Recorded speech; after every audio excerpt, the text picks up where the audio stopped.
Bienvenue. Ahlan wa sahlan fikum bi Italia. Honorable delegates, estimated colleagues, distinguished guests, dear participants. Good afternoon and again welcome to the beautiful venue of the Royal Palace in Naples. On the occasion of the PAM high-level conference, the Palermo Convention, the future of the fight against transnational organized crimes. My name is Giulio Centemero, I'm an MP, an Italian MP, and I'm member of the Italian delegation to the PAM, to the Parliamentary Assembly of the Mediterranean, and co-chair of the PAM panel of trade and investments in the Mediterranean. So I'm moderating a panel outside my field of skills, which means that PAM is covering a lot of fields, which is, of course, very positive. And it's an honor for me to moderate the opening ceremony of this important event. Transnational organized crime is a threat to our societies, to our economies, to individuals, and we need to develop new tools and strategies to face the evolutions in technology and criminal models. And the Palermo Convention has proved, after 20 years, to be one of the most effective instruments so far. So I'd like to thank the co-organizers of this event, the United Nations Office on Drugs and Crime, and the Vittorio Occorsio Foundation. I also wish to deeply thank the Italian authorities who decided to join this meeting. And before giving the floor to the Mayor of Napoli, I will ask PAM Secretary General Sergio Piazzi to read the message that our President of the Republic, Sergio Mattarella, sent to us. Please, Sergio, the floor is yours.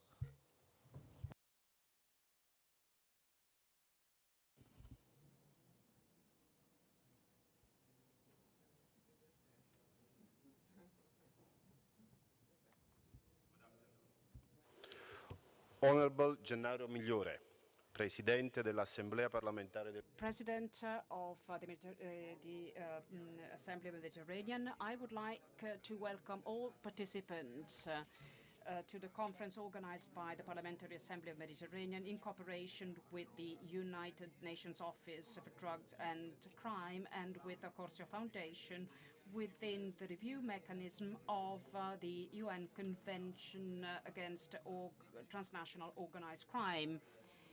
Judicial cooperation at international level has proved to be a key instrument to counter transnational crime, which tries to take advantage of the instability of times such as this one, in which the global economy is strongly affected by the consequences of COVID-19 pandemic and the terrible war at the heart of Europe.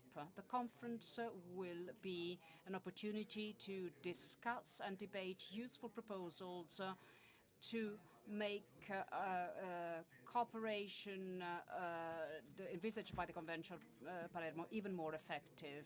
So I wish you fruitful work. Sergio Mattarella, President of the Italian Republic.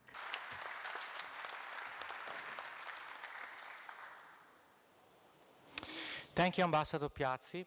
And now it's the time to call the Mayor of Napoli, Gaetano Manfredi, to the podium.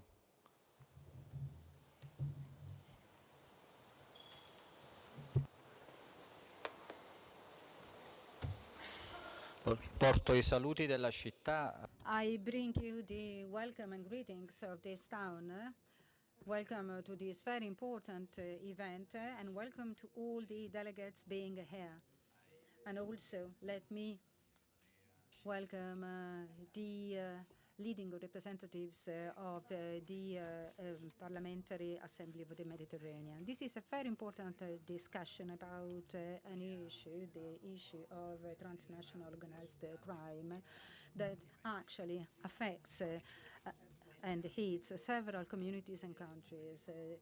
And all the more so because the new technologies make the mafia and mob phenomena or organized crime phenomena more and more dynamic and transnational in nature.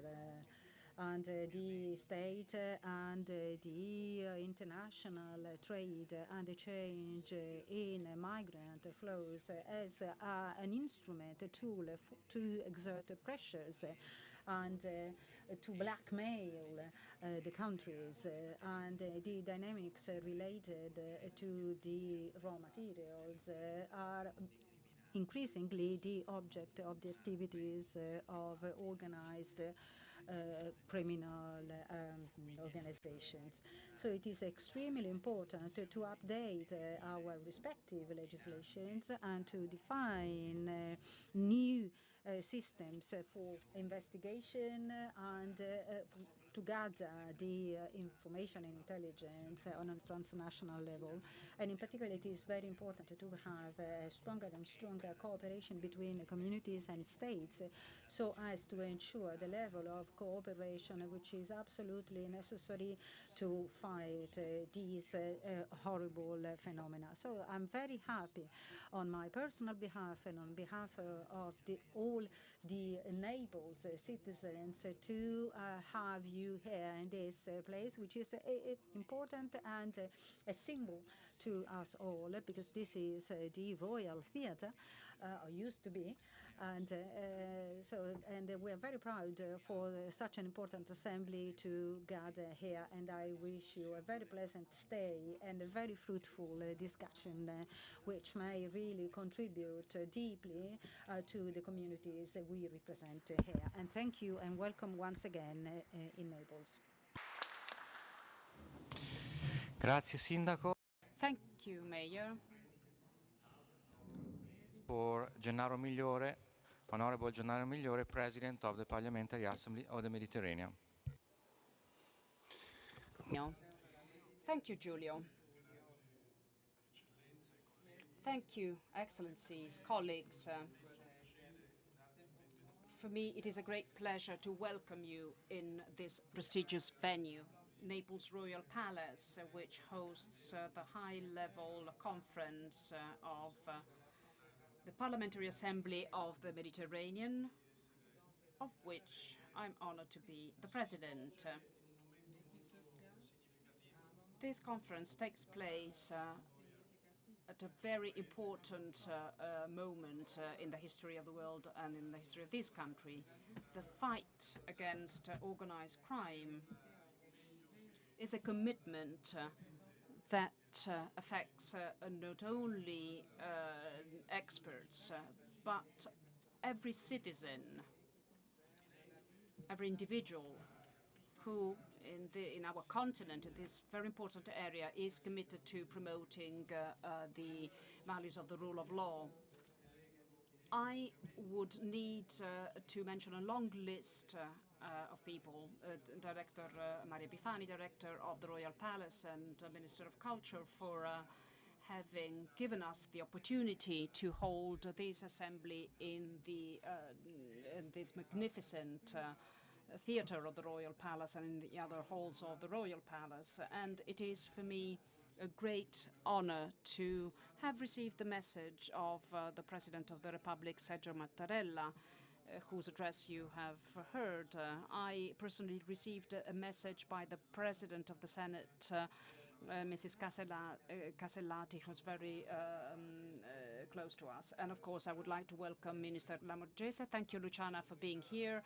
And I would like to thank all the civil, religious and military authorities, our representatives of the Bureau, former presidents of our Parliamentary Assembly of the Mediterranean, and I would like to thank Mayor Gaetano Manfredi, to whom I gave an ambition and a great concern on our part. So we would like this city to become again the center of the Mediterranean, which has always been for centuries.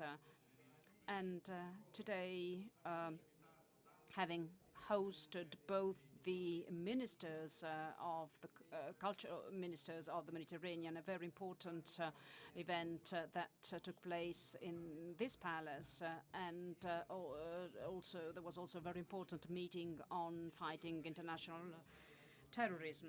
I would like to thank wholeheartedly the president of the region, De Luca, who could not be here for personal reasons.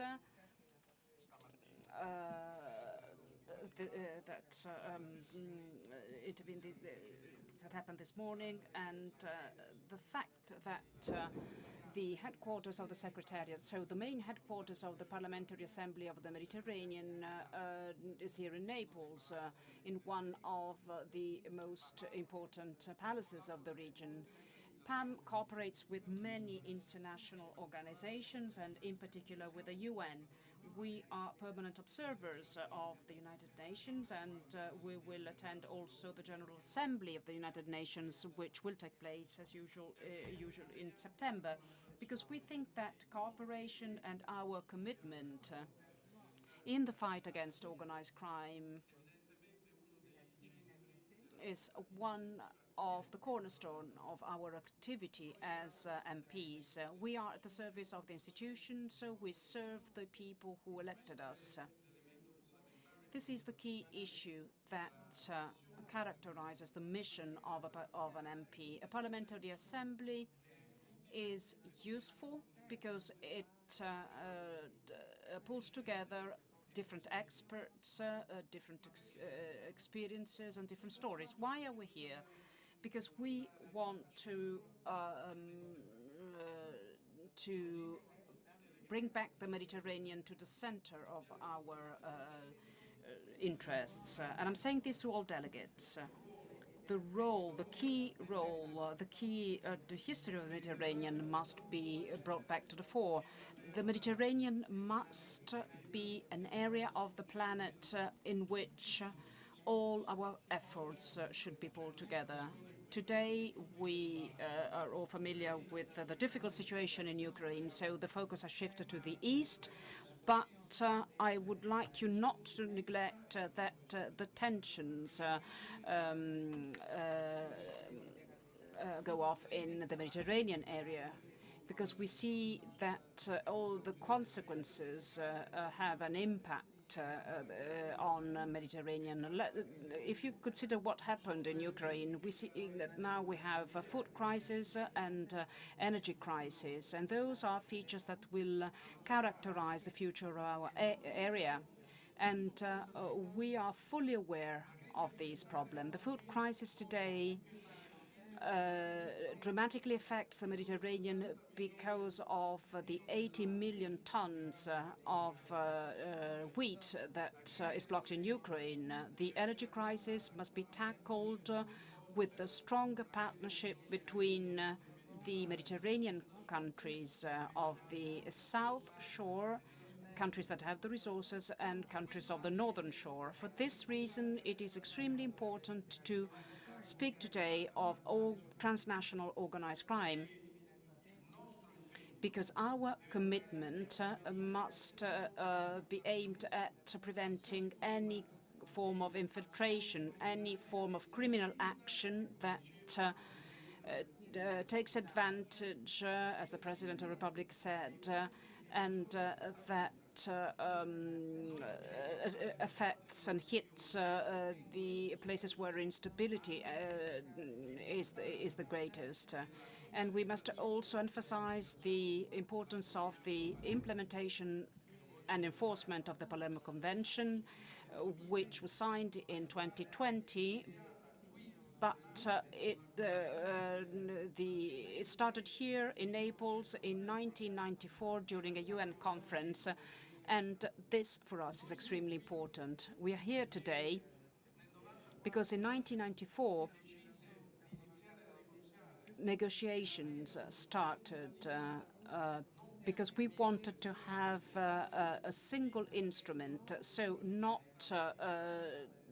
having different instruments against organized crime for the various fields. Also because that was a tragic time for Italy, my country. 30 years ago, the terror attacks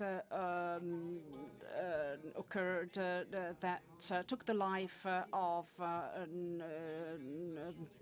people who serve the state, mafia organizations targeted those very important civil servants and people who are working for the state.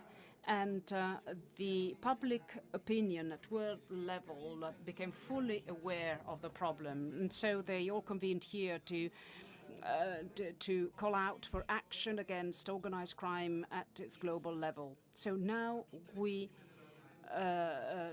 understand this need. To all the victims of criminal violence, judges and prosecutors like Borsellino, Falcone, Occorsio, Michel Opec, Boris Giuliano, and Carlo Alberto della Chiesa, law enforcement officers, politicians like Piersanti Mattarella and Pio La Torre, journalists and activists like Peppino Impastato and Daphne Caruana Galizia, all the victims, innocent victims, unaware victims. I would like to devote a minute of silence of this assembly to all the victims of organized crime.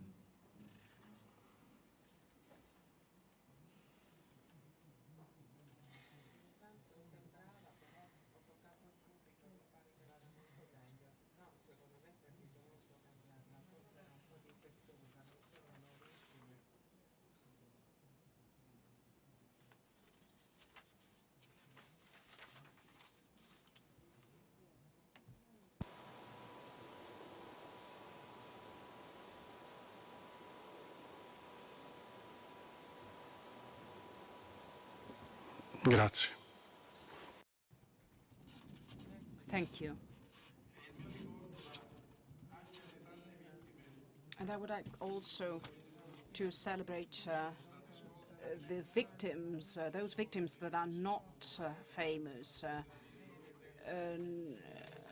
So all those law enforcement officers who were serving their country and who were hit by criminal violence.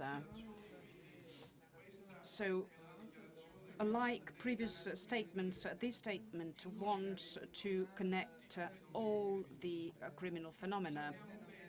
We know very well that in order to tackle this problem, we will need greater cooperation, stronger judicial cooperation, stronger police or law enforcement cooperation, but I don't want to neglect, and this is the sense of this conference, greater legislative and regulatory cooperation, because without laws, without regulations, and I learned that many years ago when I had the honor to serve my country at the Ministry of Justice, without legislation we cannot act effectively.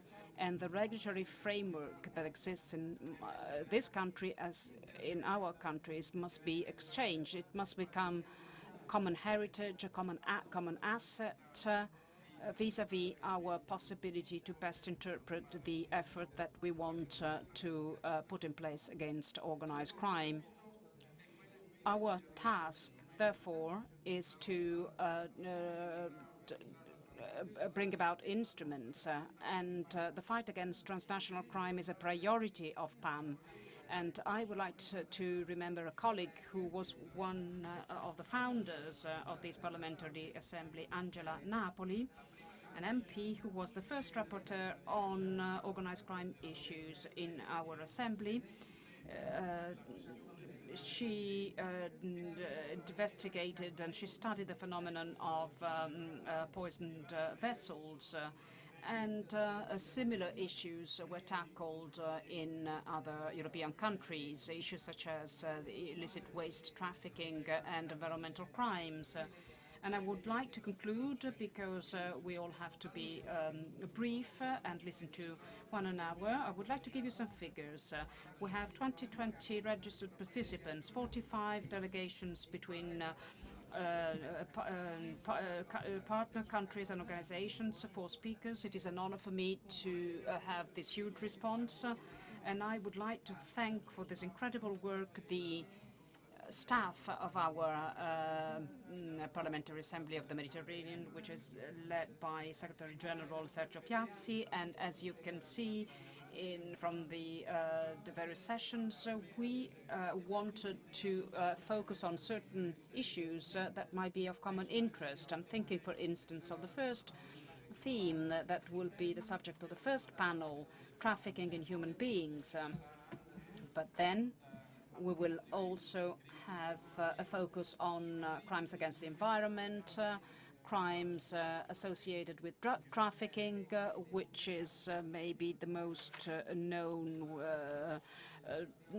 type of offense, because it is at the root of the tree of organized crime, because we know that without proceeds of drug trafficking, we would hardly see the power and the incredible strength that criminal organizations have.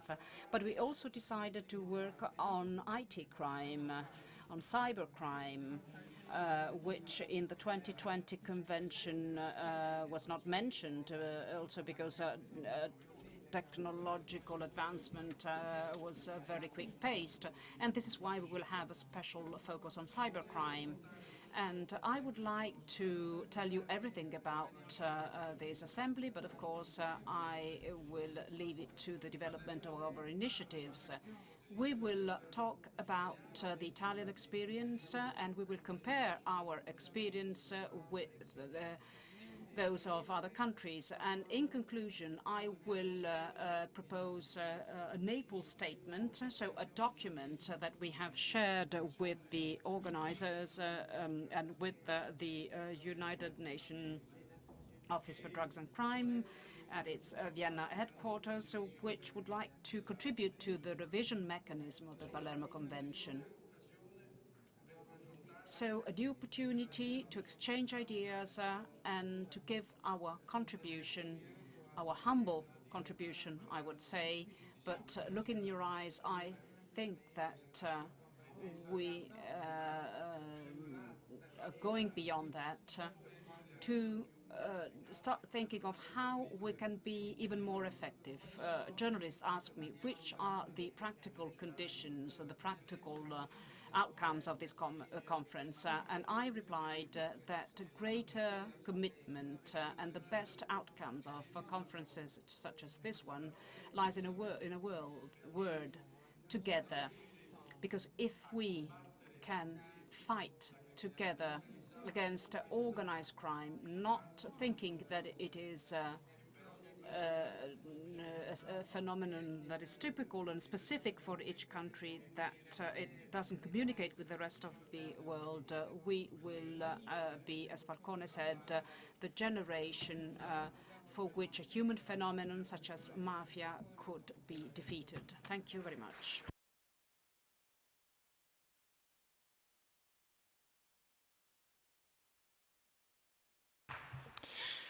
Grazie. Thank you very much, President Migliore. To announce the address of Her Excellency Luciana Lamorgese, Italian Minister of the Interior. Please, the floor is yours.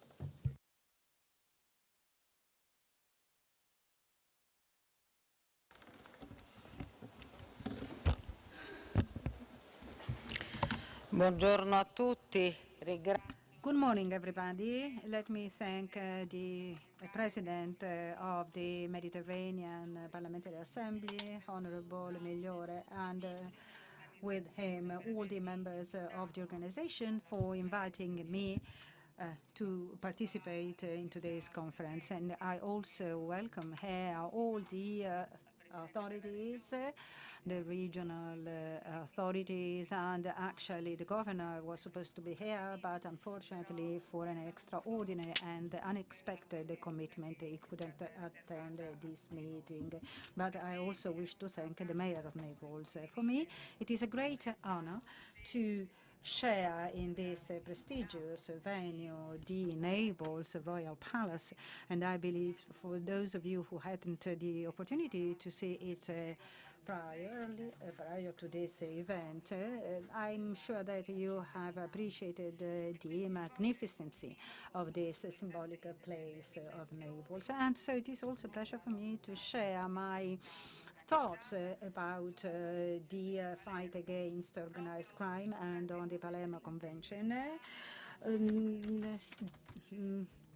When we also remember the 30 years from the death of the killing and the death of Judge Falcone. And in a little while we will also remember the killing of Judge Borsellino. And on the 13th of May, we were in Palermo in Sicily with all the Italian authorities, including the President of the Italian Republic, and to remember Dr. Falcone and the policemen who were killed with him at Scapaci, and we were also with the judge's wife.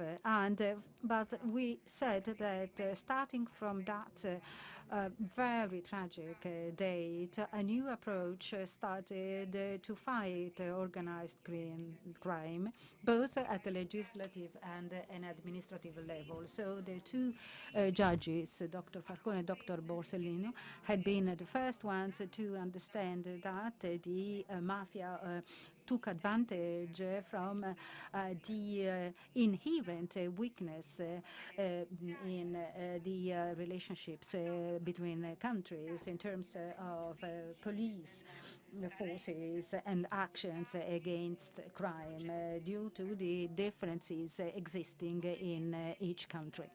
And as the Minister of Justice of the time, the slaughtering occurring in Sicily were the worst investment the organized crime could have done, because ever since, in addition to an abundant production of new laws to harmonize the various legal systems and regulations, there was also a new need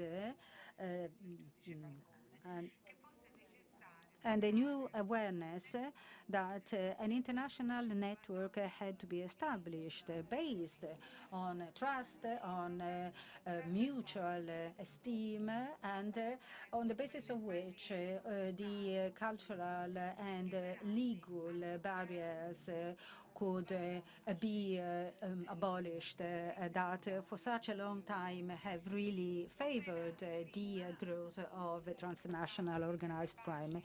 Soon prior to the, or little prior to the attack by the organized crime, Judge Falcone participated in a meeting in Vienna where the bases were prepared for a common action against organized crime.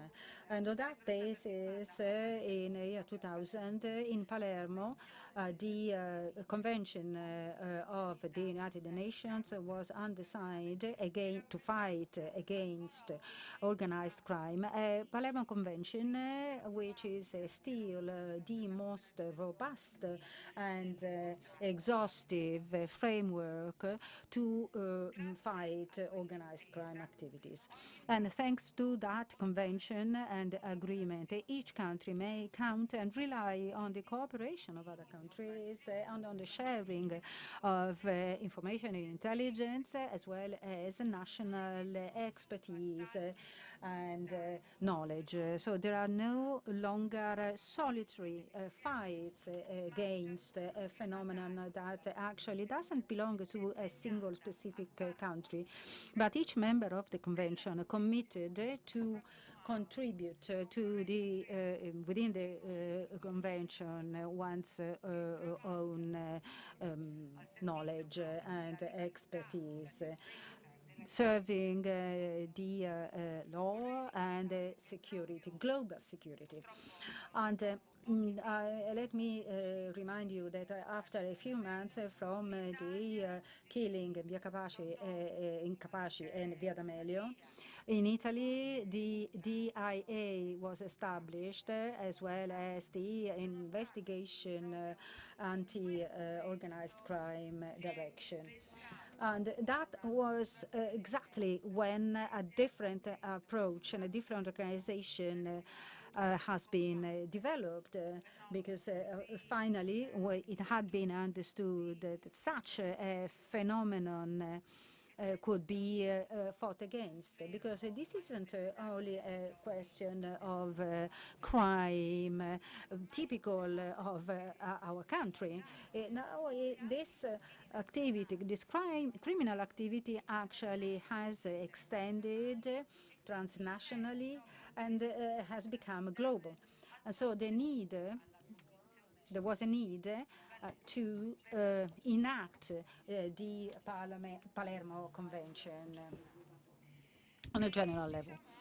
And so let's also say that in this perspective, steps ahead and improvements have been achieved all over the world, especially when it comes to cybercrime, because nowadays the new frontier is cybercrime, so crime which is carried out on the web, because the new frontier is a liquid, fluid frontier. And we know that especially now this phenomenon is very sensitive, because the police forces in Italy have been hacked the other day. And however, the attempt was defeated. And because the idea was to obstruct and to engulf the system by hacking it. But this actually happened in Italy, but not only in Italy, the same happened elsewhere.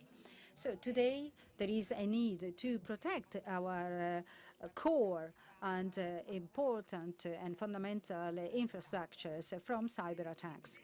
And in the last few decades, the modern criminal organizations have grown, and new types of crime have been started, so the corruption of public officials, as well as money laundering, and its reuse in the illicit and illegal economy. And this was different compared to what happened back in the 80s and the 90s, when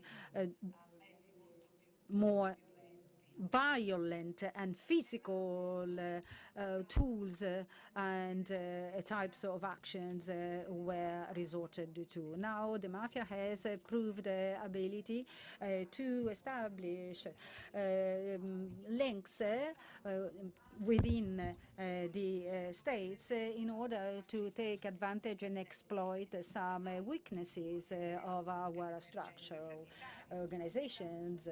For instance, the public health crisis, and also to take advantage of the crisis, for instance, the recent warfare in Europe.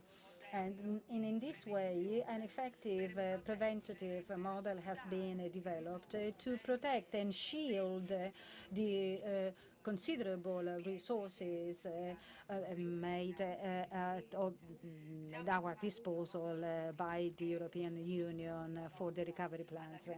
And we are firmly convinced that the future of the fight against organized crime will depend on the ability of countries to increase their resilience and against the attempts of the organized crime to infiltrate the social and economic structures and systems. However, in order for us to actually defeat fully the organized crime and the mafia, cultural advancement is absolutely necessary, and I repeat it over and over. because we have to overcome the method of violence and predominance, and instead we have to rely on courage, resistance, and the rule of the law. And here it's a matter of fighting in the right way, and I think that we have to thank here the law enforcement forces and the police forces and activities in all sectors. So I think we should look at our best examples and models to inspire our actions in the future. Their actions should become a paradigm for us. So in critical times as the current one, the need to reinforce and strengthen cooperation emerges, because fighting the organized crime and the different mafias existing globally means to reaffirm once again the value of the rule of the law and legality that are at the very basis of all our countries. So with this, let me finish this brief contribution of mine by thanking most sincerely and warmly the Parliamentary Assembly of the Mediterranean for their continuous commitment to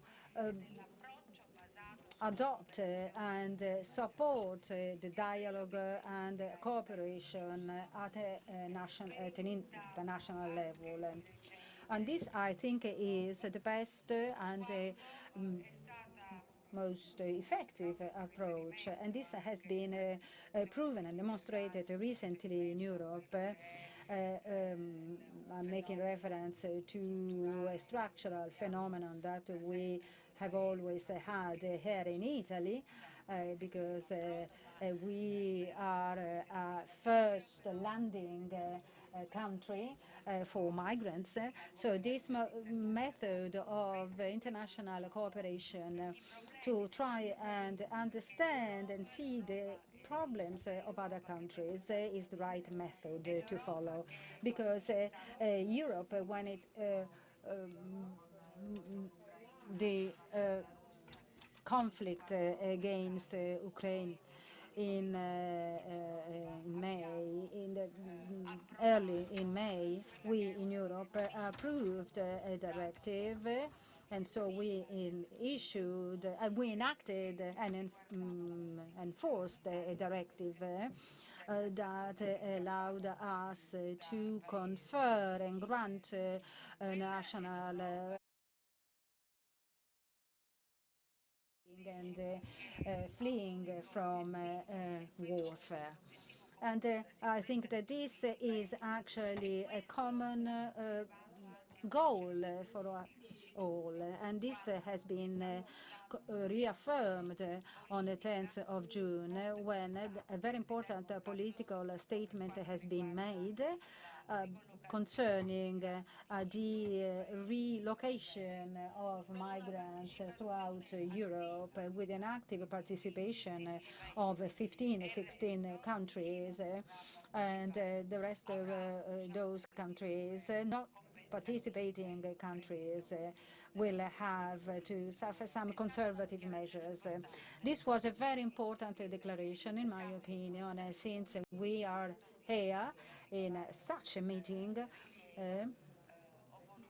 I really wanted to recognize and acknowledge the importance of such a declaration, because I think this is one of the themes that might be discussed here with a view to the cooperation amongst all countries. Thank you so much. Grazie, Ministro. Thank you for your address to the Assembly. I now call on the floor His Excellency Mohammed Lemin Guig, Assistant Secretary General of the League of the Arab States, and, if I'm not mistaken, the youngest Prime Minister in history.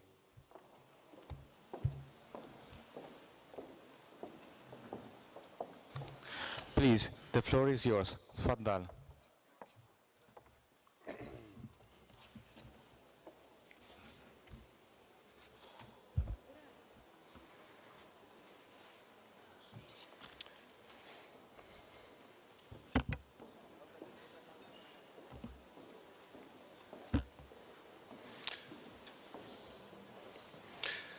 سيد جوليوس انتيميرو مدير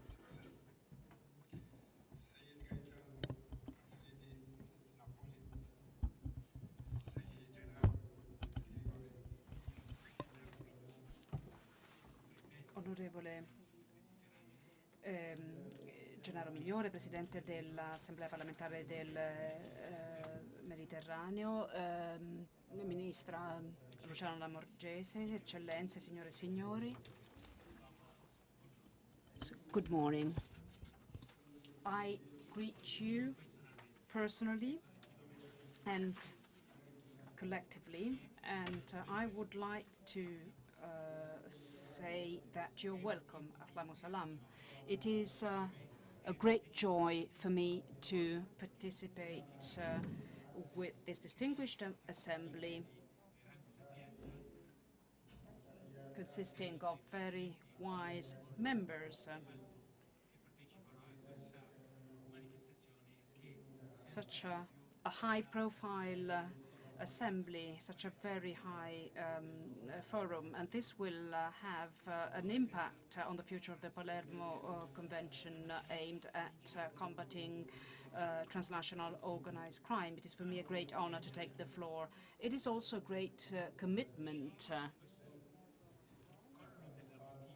So in order to overcome this bottleneck and to be able to fight against this cancer affecting all countries, east, west, north and south,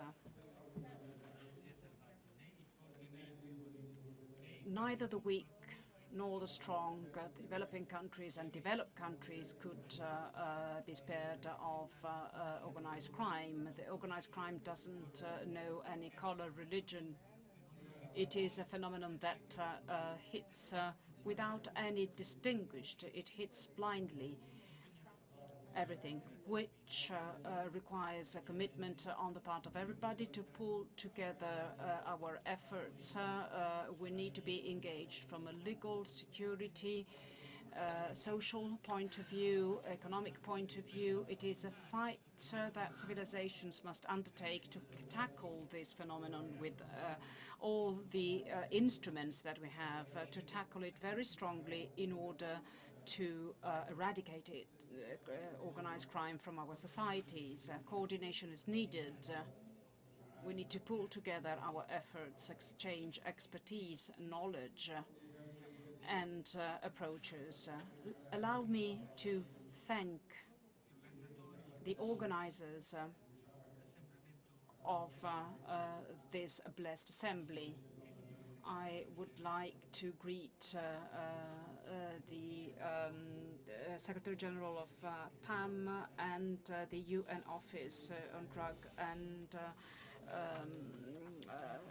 on Drug and Crime and President of the Occorso Foundation. I invite you to be courageous and bold, and I would like also to thank Italy, a friendly country, the first country which more than others has experienced waves of terrorism and political violence due to the Red Brigades, and it has a heinous primacy. So I would like to thank this country, these people, for having hosted this meeting with great professionalism, and it has supported all of us. I would like to greet in particular the organizers of this conference, all of them and each one of them, all those who have contributed to the success of this event. How can I not bring you the greetings of the Secretary General of the Arab League, Abu Ghraib, who wanted to participate in person, but due to serious reasons he could not be present here, and so he asked me to represent him. And I inform you that 22 Arab states, members of the League of Arab States, look with great interest at the work of this conference, and they follow very closely what you are doing, because the Arab world, more than others, is affected by this phenomenon, this global phenomenon, and it is a global disease, a terrible disease that affects all the countries, which works hand in hand with terrorism and different types of trafficking. There is no distinction between religions, and it has caused very deep wounds in our societies. For this reason, on behalf of the foreign ministries of the Arab League, which took place in Cairo on the 21st of December 2010, which signed the Inter-Arab Agreement for the fight against transnational crime, and it is a very important agreement that complements this one. Other 10 states out of 22 also signed an agreement including 40 articles that specify all the types of corruption and bribery, trafficking, piracy, assault, infringement in intellectual property rights and commercial rights, and all the crimes that have to do with psychotropic substances and drugs, in order to coordinate a joint action at the legal level by adopting all the instruments that are needed to fight against organized crime. And this goes in the direction of your work, and I want to strengthen the cooperation with participating organizations, because international cooperation is the most effective instrument to tackle this phenomenon. And finally, I would like to thank again all of you and wish you fruitful work. Thank you, Mr. Guig. Thank you to the League of the Arab States. And now we have a message from the co-organizers of this meeting. In particular, the message is recorded by Her Excellency Hada Fati, Executive Director of the United Nations Office on Drugs and Crime. Please.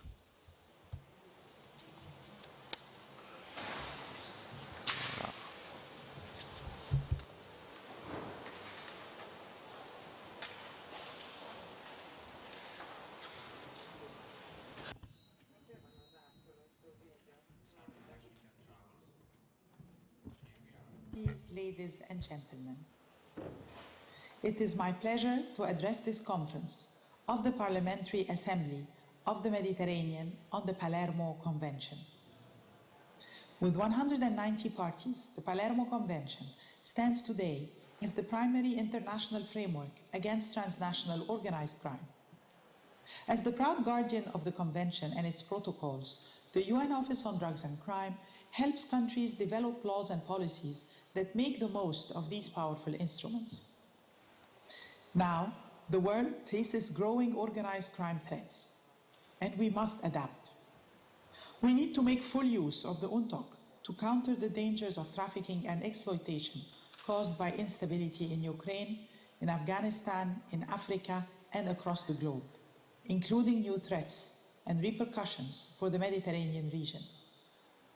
The Convention can also be a basis for more robust criminal justice responses to address emerging priorities and threats that require greater attention, such as crimes that affect the environment and trafficking in cultural property.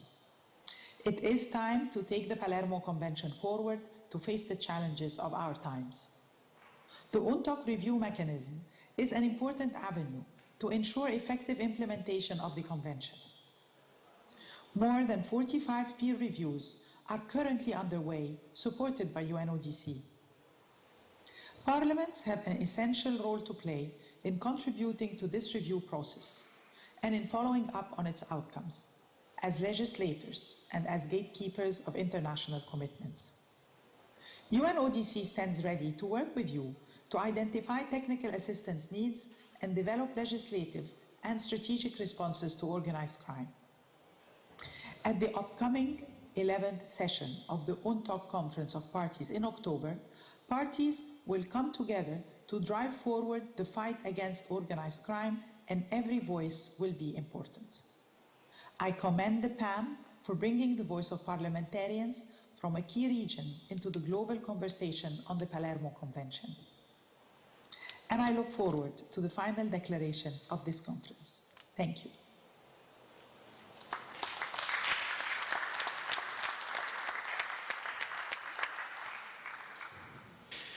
All right. It was a very, very nice message from the co-organizer of this event, and in particular by Hada Fati Wali, Executive Director of the United Nations Office on Drugs and Crime.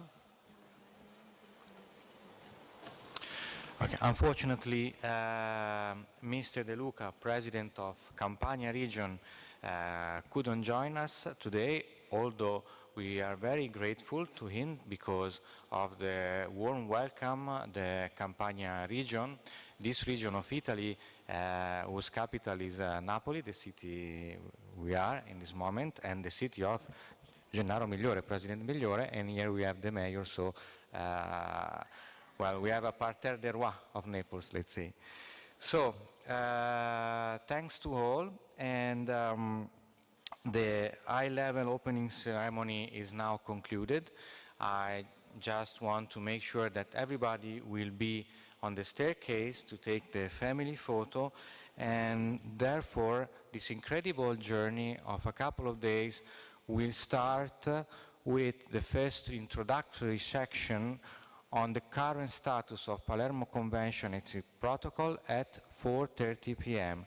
So thank you everybody for your attention, and I wish us all a successful and productive conference. Thank you. Lo dico anche in...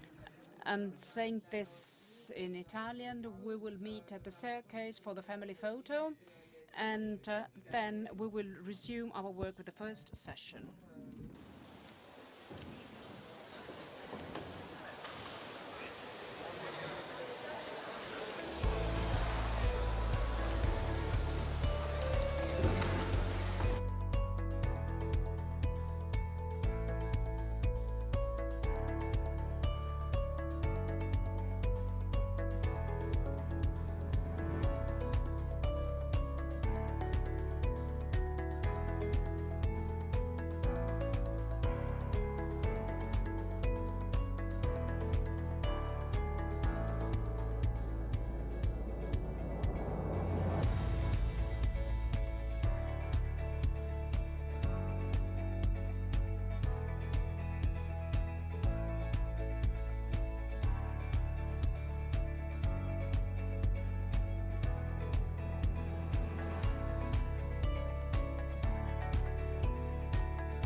un'agenda molto fitta e quindi cominciamo il primo panel. Do la parola al nostro collega Dimosthenis Chrysikos.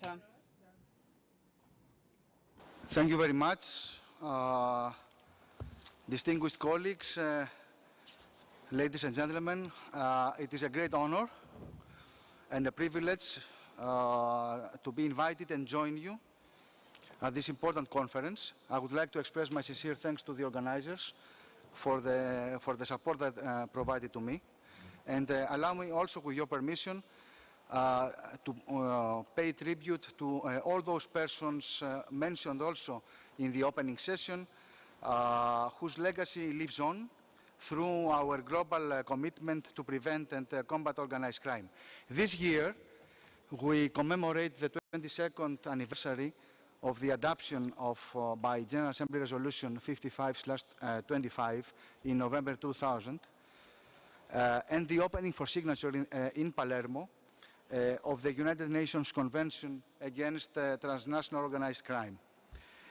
With currently 190 parties, the Convention is the only global instrument against transnational organized crime and a powerful legal tool of almost universal adherence to address this challenge and all the challenges posed by transnational organized crime. For all of us working in UNODC, in support of the mandated role of the UNODC as the guardian of implementation of this convention, there is only one way to promote the rule of law as a shield against transnational organized crime in all its manifestations. And this way is to continue working with all of you, with member states, also in the Mediterranean region, and identify the efforts to ensure effective crime prevention and criminal justice responses inspired by the sacrifice of those great personalities, honoring also their legacy at the same time. Allow me also to repeat briefly the historical context. We are here in Naples, a city that has its own importance in the fight against transnational organized crime. It is the city which 28 years ago hosted a very important conference, the World Ministerial Conference on Organized Transnational Crime, which paved the ground 4 years later in 1988, the end of 1988, for the negotiation of the convention and its protocols in Vienna. So this conference in 2022 is an opportunity to reflect on past achievements, bearing in mind this historical circle that started in 1994 with Naples, continued with Vienna as the host city for the negotiation of the convention and its protocols, leading to the adoption of these very important multilateral instruments. Then the Palermo, which was the city where the convention already adopted by General Assembly opened for signature, and then again in Vienna with the work of the main implementation body of the convention, its conference of the parties, together with the review mechanism which has been established recently and will continue its work over the coming years. We will have the opportunity to discuss about the review mechanism throughout the conference and especially tomorrow at session 5. Setting the stage for discussion, the challenge. The emergence and the expansion of transnational organized crime has created challenges for criminals and organized criminal groups, which are highly mobile, and their activities go beyond national boundaries. They often seek to evade detection, arrest, and punishment, and they can also choose specific jurisdictions in order to facilitate their criminal activities and the laundering of proceeds of crime. Certain deficiencies in states' capacities to address the threats posed by transnational organized crime are taken into consideration and are utilized by organized criminal groups in order to expand their activities in those jurisdictions where these weak responses exist. For this reason, comprehensive, efficient, effective, and multi-agency and flexible international cooperation is essential in order to ensure appropriate investigation and prosecution and efficient responses to transnational organized crime. The purpose of the Palermo Convention is to promote cooperation in order to prevent and combat transnational organized crime. And by becoming parties to the Convention, states commit themselves to taking a series of measures against this particular challenge, including measures to ensure compliance with the criminalization provisions of the Convention, and also compliance with the requirements for international cooperation. As you know, the Convention is supplemented by 3 additional protocols, the importance of which goes beyond any doubt. It is an essential, there are also essential tools for fighting against organized crime, particularly in the Mediterranean region, bearing in mind also the recent challenges on the smuggling of migrants. The second additional protocol to the Convention is that against smuggling of migrants, the others being the trafficking, the protocol against trafficking in persons and the protocol against illicit manufacture of and trafficking in firearms. There are important protocols because at least the trafficking and smuggling of migrants set for the first time international legal standards through definitions which form the basis for criminalization requirements, and these are very important in order to raise awareness for clarity and precision in domestic laws. The role of parliamentarians in this regard is key and fundamental. 2 issues that I would like to mention before we start the discussion is, first of all, the flexibility and the great adaptation as any offense for which there is a threshold of maximum deprivation of liberty of at least 4 years. And these serious offenses can be prosecuted, criminalized, prosecuted, addressed through the Convention, in addition to the 4 specific offenses covered by the Convention. And this could be also a very essential tool in order to curb crimes that, for example, affect the environment, an important and key component of our discussion in this conference. We had the opportunity to discuss this at a policy-making level in Vienna as well, in different intergovernmental fora. And allow me also to share with you the recent development of a resolution in the Crime Commission in Vienna that has been adopted 3 weeks ago, giving the authorization to UNODC to compile views of member states on whether it is feasible to have a 4th additional protocol to the UNTOC covering offences relating to wildlife trafficking. But of course, the concept of serious offence is important to cover also offences relating to the manipulation, the criminal misuse of information and communication technologies, cybercrime.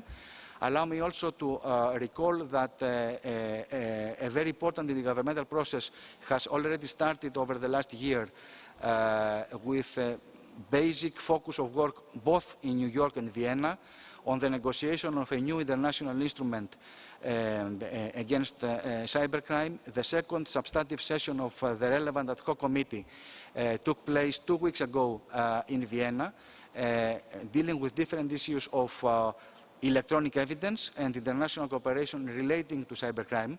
And the importance of the Palermo Convention was demonstrated throughout the discussions because many delegations recognized and acknowledged that many of the provisions of the Palermo Convention can be the basis, can form the basis for the negotiation of the new instrument for the relevant and pertinent provisions of the new international instrument on against cybercrime. Last but not least, I would like to mention that the Convention can be used as an efficient tool for international cooperation in criminal matters, including extradition and mutual legal assistance in order to fill possible gaps in this particular area where no bilateral or multilateral agreements exist between countries seeking to cooperate. The negotiation and adoption of the Convention took place more than 20 years ago in an era when state parties have signaled their intention to establish lasting rules to govern solid and robust mechanisms for international cooperation. And this was illustrated by including a lot of provisions on international cooperation in the Palermo Convention, one of which, the provision on mutual legal assistance, is considered to be a mini-treaty within a treaty because of its extensive content. UNODC, as the guardian of implementation of the Convention, stands firmly at the disposal of Member States, also in the region, in support of their efforts to put in place effective and robust criminal justice, law enforcement, and international cooperation responses to transnational organized crime, wide range and tailor-made technical assistance, including legislative assistance, which is of importance for all the parliamentarians and of interest and relevance for your consideration as well, is one of the key components of our work and an important asset in our in forming an efficient and comprehensive set of tools and an arsenal against transnational organized crime.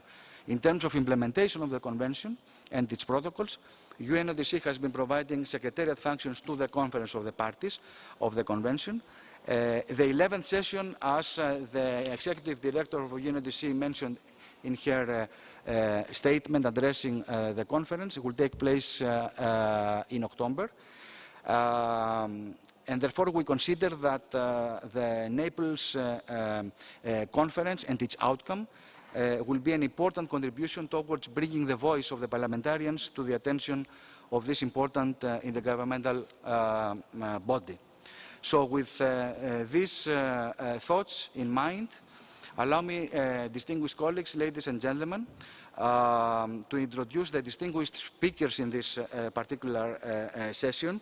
We have the honor and the privilege to have with us in this session experts and colleagues with expertise in the specific areas of consideration that will promote dialogue and discussion during this session. And I will start with Mr. Mohammed Abu El Anain, PAM President Emeritus and Vice President of the Egyptian Parliament. I will invite you to take the floor and address the audience. You will be accompanied by the personnel to the podium for addressing the audience. Thank you very much, and thank you very much also for your attention in these introductory remarks.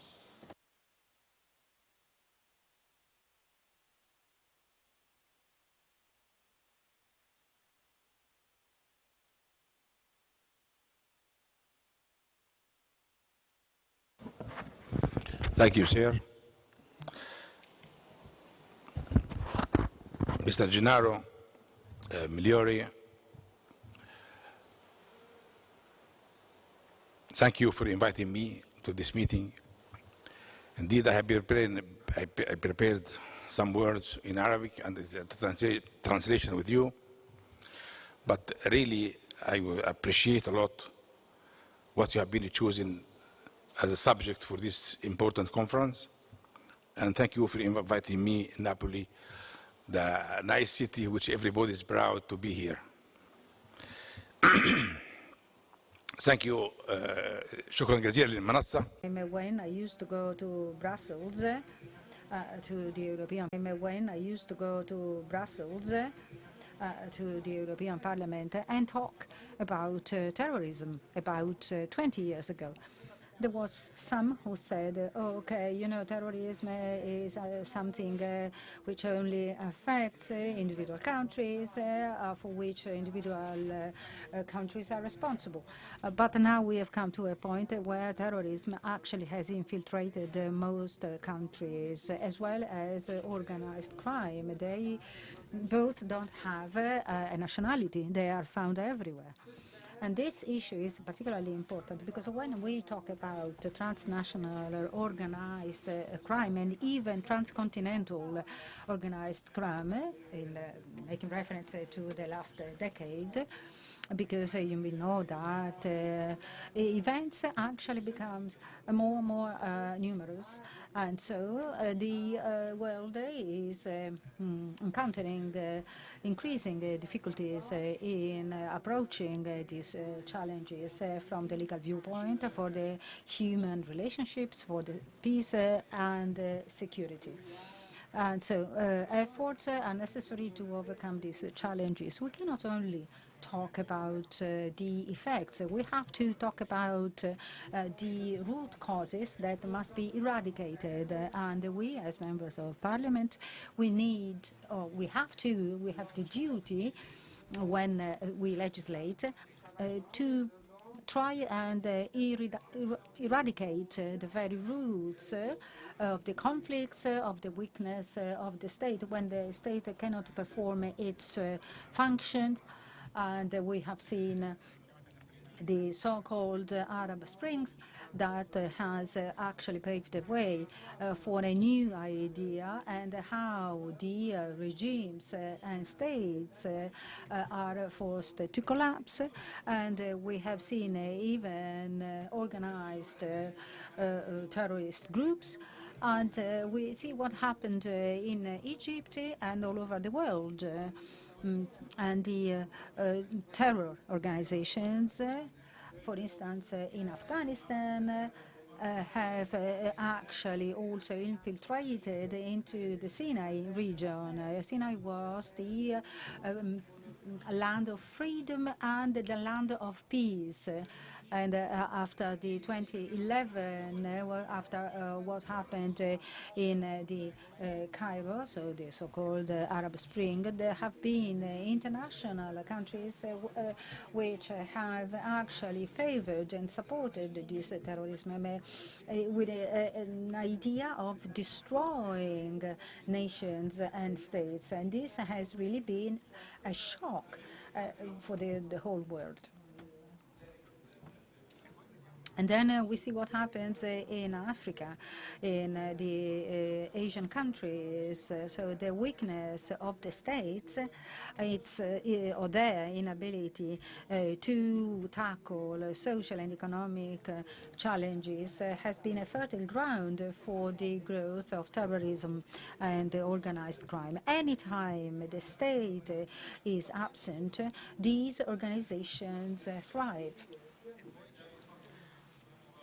And then we have also a growth of human trafficking and the trafficking of drugs and violations of human rights. We've seen the coronavirus crisis and the food crisis and the use of the internet to favor the activities of the organized crime, which is unfortunately is growing. So 1 billion of light weapons are being traded on the black market, and 280 million refugees internationally are caused by these conflicts, and problems also linked to the climate change. And this is certainly due to the state's weakening. And I have today met our friends from Libya. We are brothers. We know Libya as a country of security and peace, and we have been living with Libya in peaceful conditions for years. Now the organized crime is trying to establish its own headquarters in Libya, but we are confident that the Libya people will succeed in putting a stop to all this with the help of God. And so our friends who are here, but unfortunately I can't see our colleagues in Syria, in Yemen, in Arab countries who have been the victims of the black terrorism. We saw what happened in Syria, Iraq, with a threat by terrorists when there has been an attempt at creating an Islamic State. Half of the population actually left the country, and they came also to the European Union countries, and there has been the human beings trafficking, and men and women have been sold, and the monuments have been destroyed, and even archaeological assets have been illegally traded. And in Iran, what happened, and in Egypt, we saw that many people were killed, and so many assets have been destroyed. And we've also even seen the destruction of museums. So the pyramids or sphinxes might be destroyed because they thought that these monuments were against the religion. This is all due to ignorance. These people have misused religion only to promote their crimes and their lies. We have seen several bomb cars around the museums, the Museum of Science in Egypt. We have seen terrorist attacks in several places in Egypt.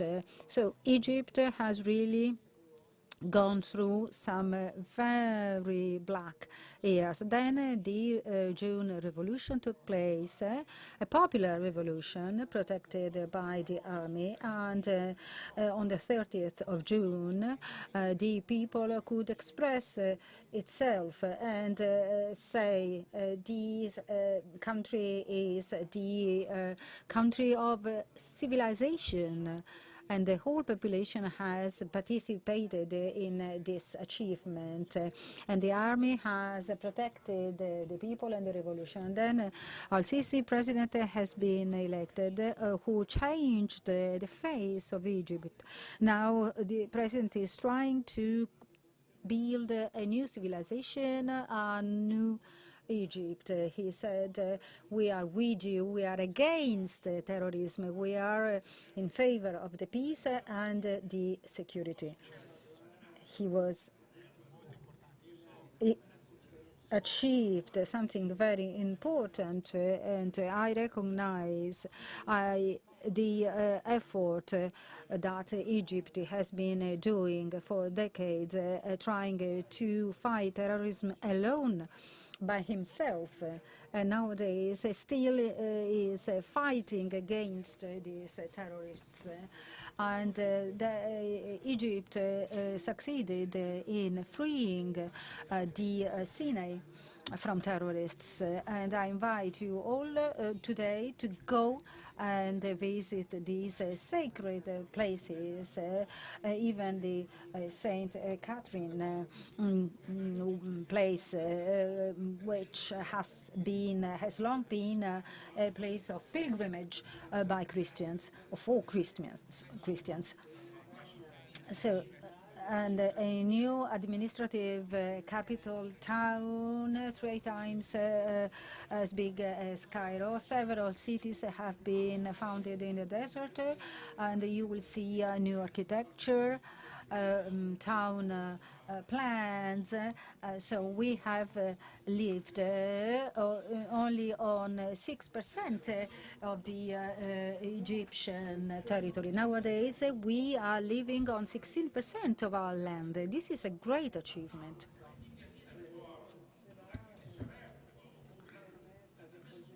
And this, of course, was very important. And we talk to the youth. Egypt is a young country in Africa, and we should understand what it means saying that a state is young. When we say so, we make reference to the opportunities for also sustainable development. So We have punished and sanctioned terrorists and the people who had blood on their hands. And we've also tried to talk with our youngsters, and this dialogue is an important element in this fight against terrorism. So such an Egyptian model, I mean, should become a model for all the people visiting Egypt,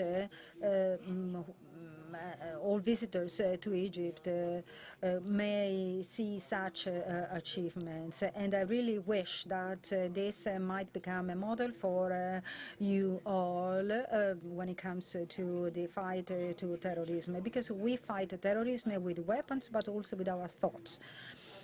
And a number of laws have been passed to tackle the trafficking of human beings and terrorism. And these laws, these provisions, actually even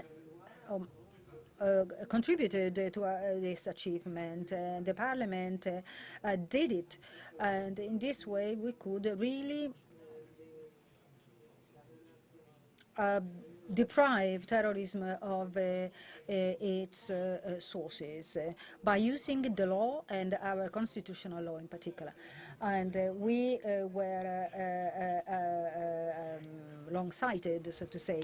And we have a professor in Egypt who has really been everywhere in Egypt and has been describing the ancient Egyptian civilization and described his discoveries, and in front before the Giza pyramid today, the biggest museum of the world with over 1 million of archaeological findings is being built. And so this is in order to explain and show that the new Egypt, as the ancient Egypt, is a country of civilization. And I wish to hear about this new project, Mr. President. So these are several recommendations I would like to conclude my contribution with. And today we need a plan to counter the new forms of crime, even environmental crime and the human trafficking, and even the trafficking of medical supplies. And we have to help developing countries to face the organized crime and terrorism. Now we know that we cannot improve the situation until the migration flows are solved. But we must, first of all, find the remedy against the root causes underlying the illicit or illegal migration flows.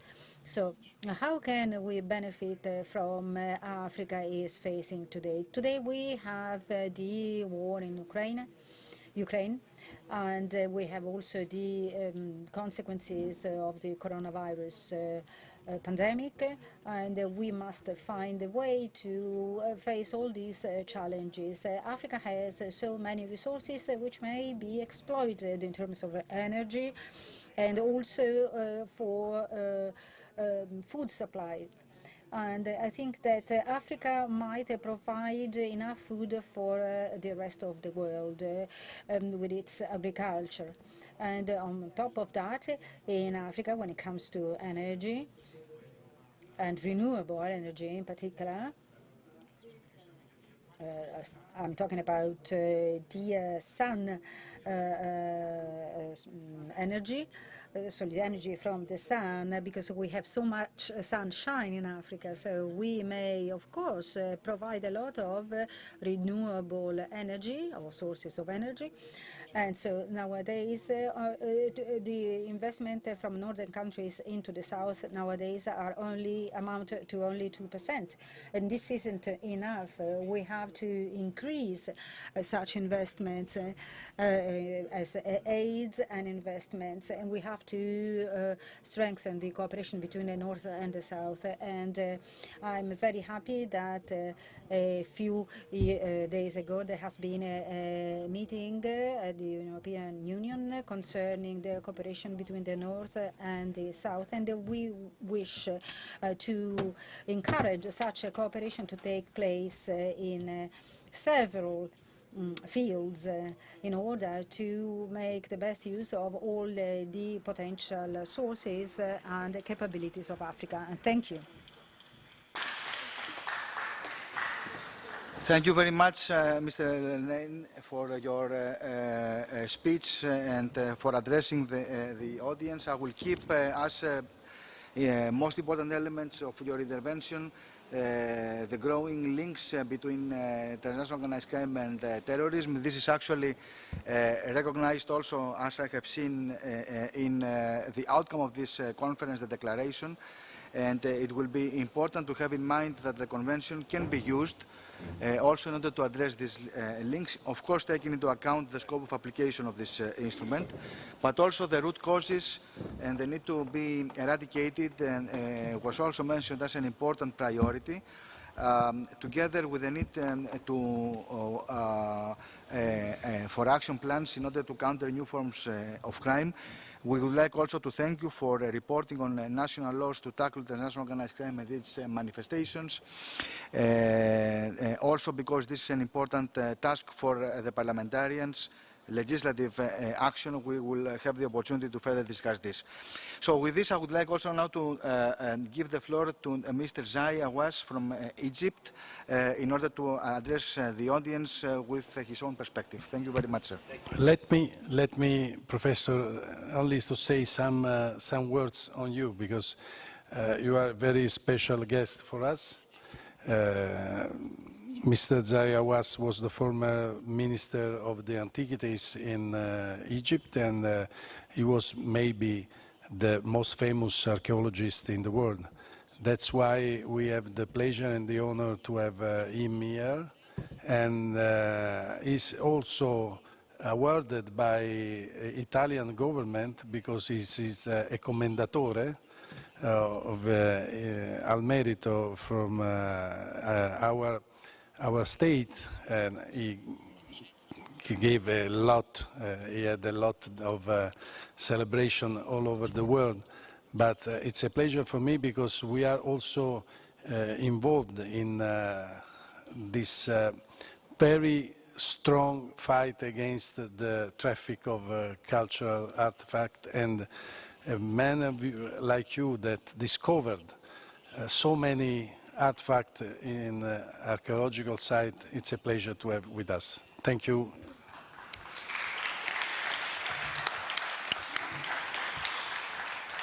Thank you very much.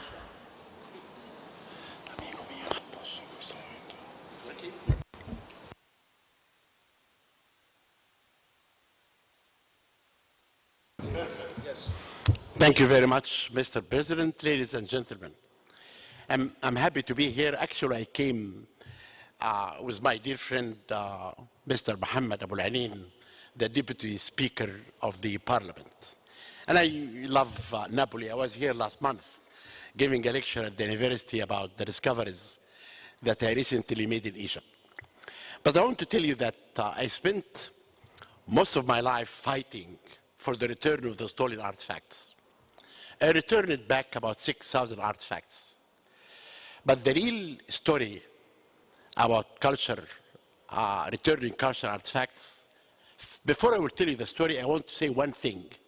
We talk today about the crime against human being, but what's about the crime of damaging and murdering a country by damaging the cultural property of this country? Many stolen artifacts are happening for the last few years. Actually, 2 weeks ago, we know about this big crime from the former director of the Louvre, and also at the Metropolitan Museum, they bought stolen artifacts. How a museum that shows the artifacts to the public can buy stolen artifacts? This is, in my opinion, is a big crime. And this is why I say that the countries that suffer from stolen artifacts, they had imperialism. But the real imperialism today are museums who really buy stolen artifacts. My story began when I really wanted to return unique artifacts to Egypt, such as the bust of Nefertiti in Berlin, Rosetta Stone in the British Museum, the Zodiac in the Louvre, the statue of Hemiono, the architect of the Great Pyramid, in Hildesheim Museum, and the statue of Ankaf at Museum of Fine Arts in Boston. I was planning to open the Grand Museum. As Mr. Abul-Anin is saying, this is the largest museum in the world. Actually, I wrote a letter. I was planning to open it in 2015. I wrote a letter to these museums. Can you please give us these artifacts as a loan for 3 months for the opening, and we'll bring it to you back? All of them said no. And even the director of Berlin Museum said, how can you guarantee me that no marches will happen in Tahrir Square asking for Nefertiti to stay in Egypt? I wrote back, I said, we are not the pirates of the Caribbean. If I sign a contract with you, I will respect this contract. When all of them said no, I really decided to make their life miserable. And I did. I began to look how these artifacts left Egypt. And I found that all these artifacts left Egypt illegally. The bust of Nefertiti was stolen in 1913. And therefore, the bad convention, UNESCO, made this convention in 1970. And the Uni du Roi in Rome, they said all the articles to favor the people who buy stolen artifacts. And this was against the countries that suffer from stolen artifacts. And therefore, I really believe that one important thing for your convention today is to try to change this, to try to return back the UNESCO, to come back again and sit down with the countries to change these articles. How can I ask for the return of an artifact and the man who bought it or the auction hall who bought it cannot say how they got it? I have to prove that it was stolen from a country. How can I prove that an Egyptian artifact was stolen or not? It was stolen. And therefore, the most important thing is really we have also to ask every museum in the whole world to stop buying stolen artifacts. What is happening in Paris now and what's happening, the stolen artifacts that bought by the Louvre to Abu Dhabi Louvre, and also the Metropolitan Museum buying another stolen artifacts, and we found out that these artifacts left Egypt illegally. How they bought them. And this is why I really think that maybe your convention should raise an idea that no museum should buy any stolen artifacts. There is ethics here. How can we let museums to do that? And I really think that we have, all of us, to stop this traffic. This traffic is dangerous because you are killing, you are murdering countries. We are suffering a lot because if a thief will go to enter inside a tomb and cut some reliefs, he damaged the whole tomb. And therefore, this traffic should be stopped. I talked about this everywhere. Even recently, I went to this debate at the Oxford University, and I found out that the people who say, don't return artifacts to these countries because their museums are bad, restoration are terrible, and they do not care of their monuments. This is not true. As what I'm saying, we built 22 museums. The Grand Museum is going to be the best museum in the world. It's going to be opened soon. We opened the Civilization Museum. Bad restoration can happen in any place. But if you look at our countries, you can see how really we are fighting badly against the traffic of stolen artifacts. Before I leave the floor, maybe I should tell you one of my latest adventures that happened a month ago. I'm excavating in Saqqara, near the pyramid of Zoser, the oldest pyramid in Egypt, dated back 5,000 years ago. I found a shaft 20 meters under the ground. To go down 20 meters under the ground, they put me in a basket. And they take the basket down until I found myself in front of a sealed door dated back 4,300 years ago. I asked two workmen to come down. They break that door. I entered inside. I found a sealed sarcophagus since 4,000 years ago, completely sealed. Around the sarcophagus, beautiful statues and beautiful artifacts. The workmen began to open the lid little by little until they made about maybe 20 centimeters high. And that is the moment when I begin to put my head inside to look what could the sarcophagus contain. I put my head, I found in front of me the oldest, most beautiful golden lady, a mummy covered completely with gold. These monuments we have to protect. We have to preserve, all of us, not only the countries that suffer, but the whole world should protect the cultural property of our countries. Thank you.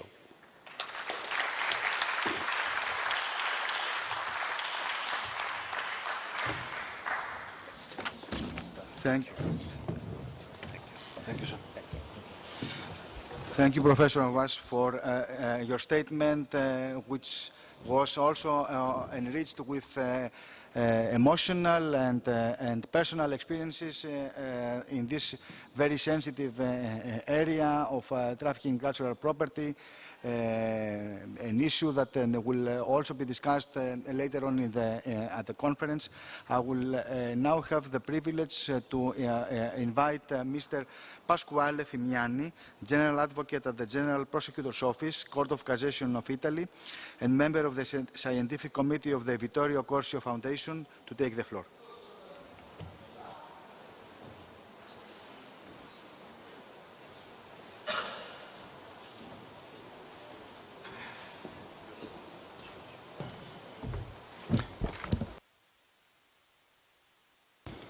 Buonasera. Good afternoon to everybody. I greet you on behalf of the Occorso Foundation, which collaborated in the preparation of this conference. Vittorio Occorso was an Italian judge who was killed by terrorists in 1976, on the 10th of July 1976. And the Occorso Foundation is not only a foundation that deals with memory, but it wants to use the investigation methods that Vittorio Occorso was the first one to develop, investigations against terrorism, to apply it to the new emergencies of organized crime, the new occurrences of organized crime. And the two sectors in which the Occorso Foundation is mostly active concerns crimes against the environment and cybercrime, which was mentioned before. We have signed with PAM and UNODC 2 Memoranda of Understanding, and we plan to carry out investigation activities and research activities together. Thank you for your invitation. And the issue I will be speaking about today is that of crimes against the environment in the Palermo Convention. We have just heard that a further protocol, additional protocol, is being developed to cover environmental crimes in a very specific and precise way within the application and enforcement of the Convention. This protocol was drafted and was prepared by a resolution in October 2020. For the first time, environmental crimes have been acknowledged as falling within the scope of all the Convention provisions. On this occasion, I would like to focus on a few aspects which the protocol should tackle. First of all, it should be remembered that the 2020 resolution followed a resolution adopted within the Merida Convention on Corruption, which acknowledged how environmental crimes are closely related to corruption and bribery crimes. And in particular, investigations were carried out into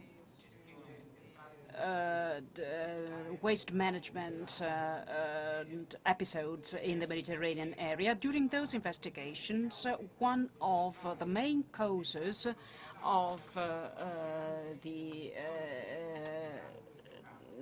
criminal activities by criminal organizations in this field is due to the high levels of corruption and to the lack of control on the part of public administrations. So we have this close link between the Palermo Convention and the Merida Convention on environmental crimes. What should this protocol focus on, in our opinion? Firstly, the resolution doesn't identify specifically the environmental offences that should be covered by the Convention. Crimes that affect the environment is mentioned, so in very general terms.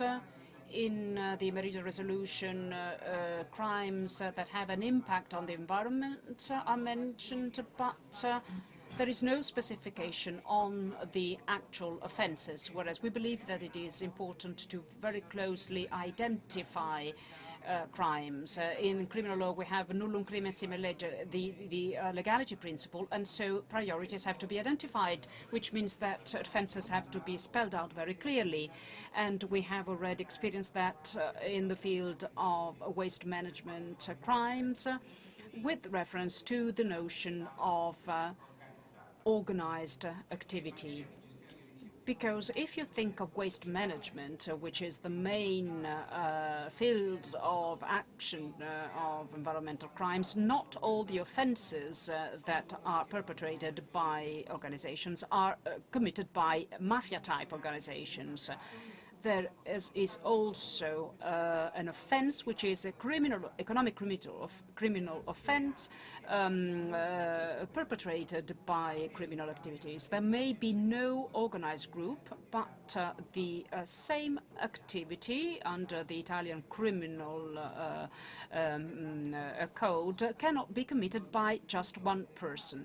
So the organization, in order to perform illicit waste management actions, doesn't necessarily correspond to mafia-type activities. That organization may resort to the help of mafia organizations if there is the need, for example, to find an illicit landfill, organize illicit or illegal transport, or the vessel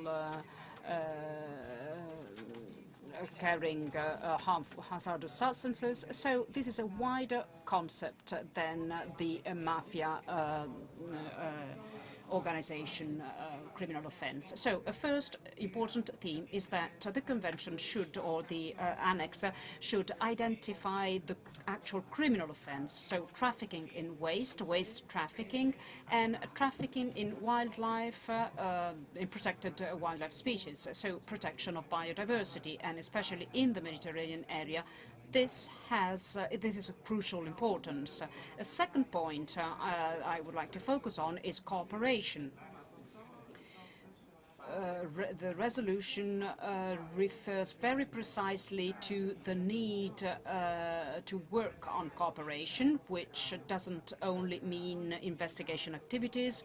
It also means to understand the investigation protocols, understanding the ways, the best ways to tackle specific phenomena, and also organize joint training activities, exchanging expertise between the various countries that work on the field.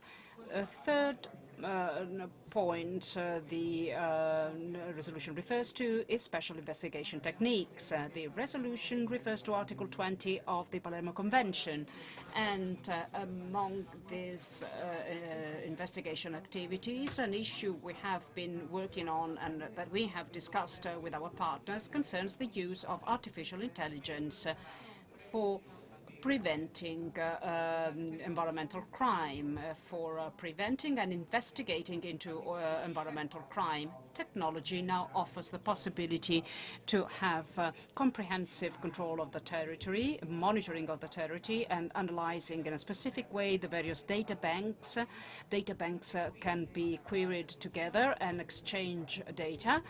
So through artificial intelligence, specific algorithms should be analyzed and developed, algorithms which require the combined expertise of legal experts and scientists and data scientists, so those who develop algorithm. Well, this may be an important tool, an important point to develop, and this may provide significant developments also in terms of administrative control. So, Mr. President, I think this is a sector which we should focus on, the use of artificial intelligence for integrated monitoring, public administrations, prosecutors, together to try and prevent and investigate into crimes. Prevention is very important. Fourth point in this short remark,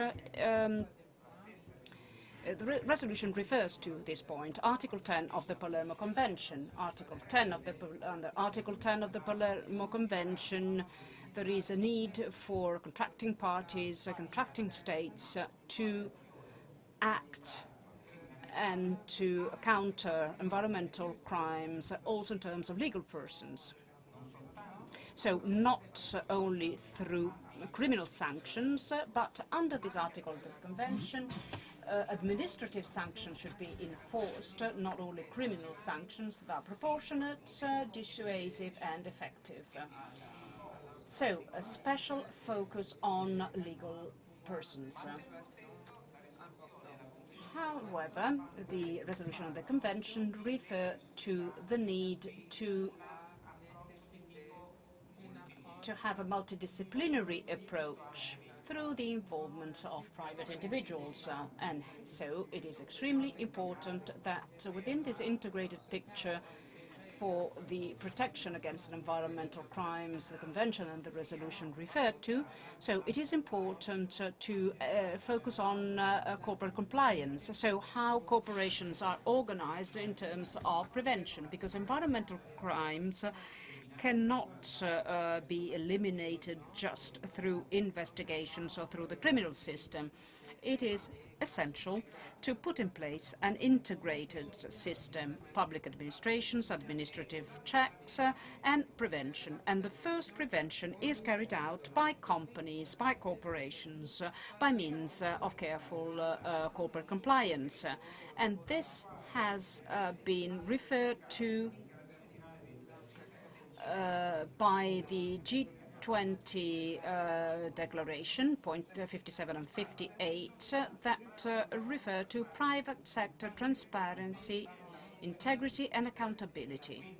So, an integrated system that starts from the private sector, from companies. And I would like to close these brief remarks by saying what scientific reference, what organizational method, uniform organizational method for all the companies operating in the Mediterranean area, what is it? What can it be?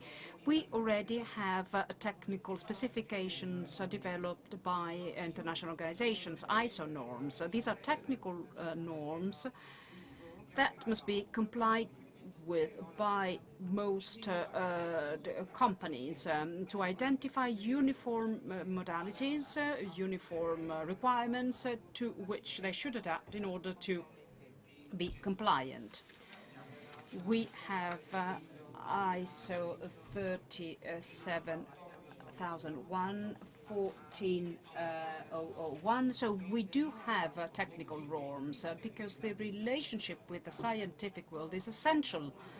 Without scientific knowledge of the phenomena and without use of this knowledge to manage companies and to counter environmental crime, we will face great difficulties in fighting against this phenomenon. So we do already have uniform guidelines, and we need to refer to the scientific community.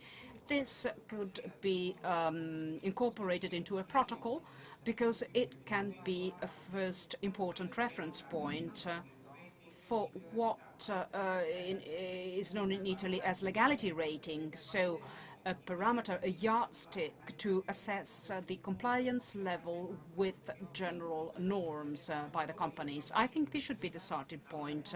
The relationship should be reversed, in my opinion, to work on education, on companies, on culture, and then intervene with law enforcement where it is necessary. Thank you.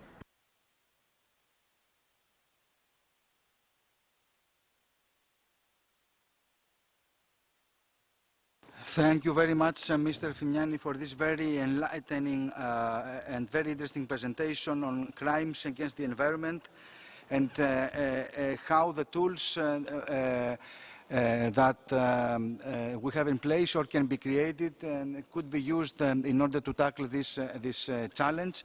It is true that there are also the links with corruption, as you mentioned, a resolution of the Conference of States Parties to the UN Convention Against Corruption has demonstrated these links.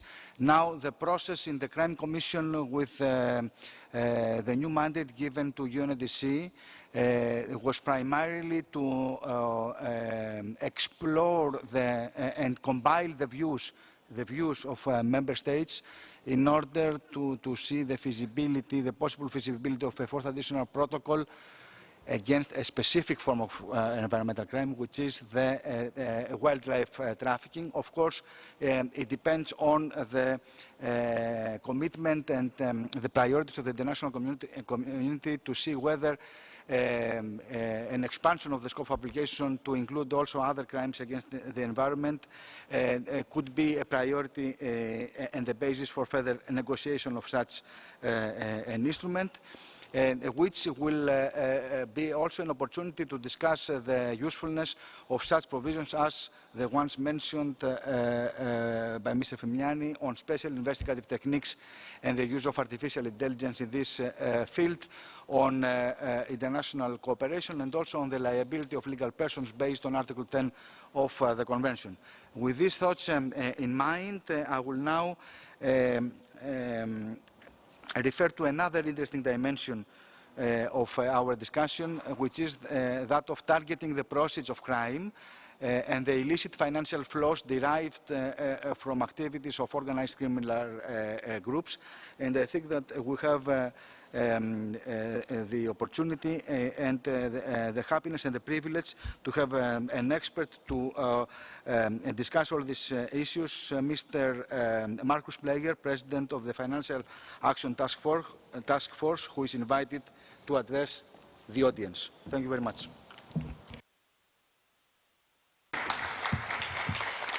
Evkaristo, Demosthenes, thank you so much. President, Excellencies, Members of Parliament, colleagues, it's a pleasure to be with you here today. The FATF, the Financial Action Task Force, is an international body consisting of 39 governments plus 166 governments that are represented in regional bodies. And we assess, we set the standards on money laundering, on anti-money laundering, on countering terrorist financing and countering proliferation financing. And we assess countries against compliance with these standards. And not only we don't only look into how these standards are implemented, adopted by EU parliamentarians into law, but we also assess whether the government authorities, the agencies, apply the laws effectively on the ground. And with this, we fight terrorists and the corrupt from abusing the international financial system. The Palermo Convention is a vital reference point for the FATF's policy work and standards. The cross-border nature of money laundering and terrorist financing means that many of the issues we address are intrinsically linked to the provisions of the Palermo Convention. This is why the FATF reviews country compliance with the Convention as part of our AML CFT evaluations. If we are to reduce the harm caused by money laundering and terrorist financing, we must concertedly take action against the organized crime groups that exploit vulnerabilities in the global financial system and cause inordinate suffering to so many. When I came in as president 2 years ago, I have initiated several priorities for the FATF's work that very much corresponds with the topics of this conference today. And one such area is identifying the financial flows linked to migrant smuggling. Almost every day we hear about tragedies due to migrant smuggling. Migrant smuggling is a dark business that exploits human misery and the desperation of refugees and economic migrants to pursue a better future. And it's an illicit industry worth billions, with some estimates indicating that it generates more than $10 billion each year globally. According to Frontex, over the last 3 years, smugglers have generated more than 330 million euros from the criminal operations on the western and central Mediterranean migration routes. In 2017 alone, criminal networks smuggling migrants to Italy by boat generated nearly 135 million euros. Often the networks or gangs involved are specialized in migrant smuggling. There is also evidence that they can use migrant smuggling routes to commit other crimes, such as drug trafficking and smuggling. And there are connections also to terrorist financing. It's a global issue. The FATF is leading global action to help national authorities trace and confiscate the illicit profits involved. At the moment, there are very few money laundering investigations and prosecutions in this area. The FATF wants that to change. We have issued a report in March providing concrete tools such as red flags that help the private sector, the financial intelligence units, and the law enforcement agencies to identify the transactions that are related to migrant smuggling.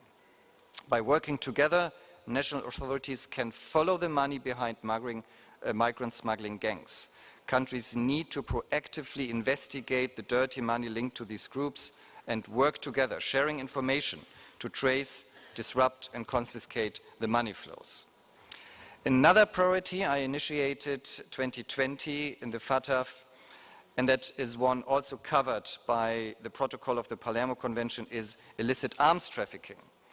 The FATF considers illicit arms trafficking from two perspectives: as a predicate offense of money laundering and as a source of terrorist financing. In 2021, we released a report for public authorities that highlights how illicit arms trafficking can provide funding for terrorist groups. And when it comes to taking action, our work provides some key takeaways. We need countries to analyze their illicit arms trafficking and terrorist financing risks and to combine the knowledge of all relevant agencies when doing so. The risks for every country are different. Domestic authorities need to work together to identify and understand the risks both at home and in connection with other countries. And the second takeaway is that authorities should carry out routine investigations into the financing behind seized weapons. Prosecuting for illicit possession is not enough. Authorities should use financial intelligence to detect links between illegal arms trafficking and the operation of terrorist groups. Now moving on to a critical issue that is also on the agenda of this conference. A priority under my presidency over the last 2 years has been tackling money laundering risk related to environmental crime. And much of what we just heard from the previous speaker resonates with me. The FATF has been focusing on the dirty money from wildlife trafficking, forestry crime, illegal mining, and waste trafficking. These crimes generate hundreds of billions annually and destroying the environment, creating massive health and economic risks, and exacerbating climate change. They generate up to $280 billion a year with a growth rate of 5 to 7% each year. The financial flows from environmental crimes are global and impact countries across all regions. The FATF's work shows the prominence of shell and front companies, as well as the misuse of the trade sector and offshore financial centers to launder proceeds from environmental crimes. The result of our work so far has been a report that takes stock of the current methods that criminals are using to launder their gains from environmental crimes and the measures that countries are taking to respond. The FATF has sought to enhance national authorities and private sector awareness of the scale and nature of money laundering risk arising from environmental crimes and good practices that they can take to combat them. Moving forward, for both the public and private sector, the first step is to assess, again, exposure to financial flows from environmental crimes. This involves having frank discussion about information gaps, as well as legal capacity and corruption risks. Secondly, collaboration is key, as we just heard from the previous speaker in this area. Financial investigators need to establish ties with counterparts in key transit and demand countries for environmental crimes, and also cooperation with the national environmental agencies. The anti-money laundering fighters and the environmental protectors live in different bubbles. We need to bring them together, to speak together, to understand the language of each other, and to work together. At the FATF, we will maintain our focus on this topic going forward. This includes a risk-based focus on the issue within country mutual evaluations and a dialogue with key partners, including the UNODC, about ongoing challenges. I would like to speak briefly on a topic that is also on the agenda of this important event. Virtual assets or cryptocurrencies have many potential benefits, but without proper regulation, we have seen extensive use of virtual assets for a range of crimes, including fraud, ransomware, and money laundering, and increasing risks of their use for terrorist financing and sanctions evasion. The FATF has been closely monitoring the developments in the cryptosphere and in recent years has seen the first countries start to regulate the virtual asset sector, while others have prohibited virtual assets altogether.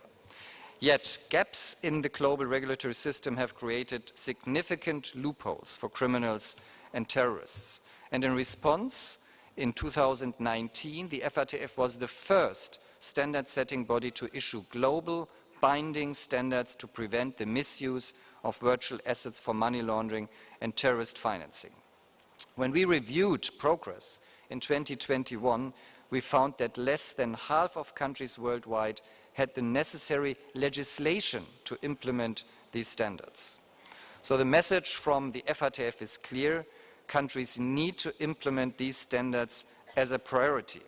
This includes the so-called travel rule, which requires identification of the individuals behind crypto transfers, like in normal banking transactions. It's a key requirement for compliance with targeted financial sanctions. So there's so much uncertainty in the world: climate change, COVID-19, the war in Ukraine, rising inequality, and much more, all demanding attention. But transnational organized crime cannot be ignored. The methods that these groups use, including money laundering and terrorist financing, have such far-reaching negative impacts on everyone in society. They deprive society and every one of us of billions. Therefore, it needs to remain a top global priority. The FATF is focused on ensuring it is a top priority for countries, national authorities and the private sector. By working together, I am confident we can stop criminal groups from taking advantage of the illicit profits. Thank you for listening.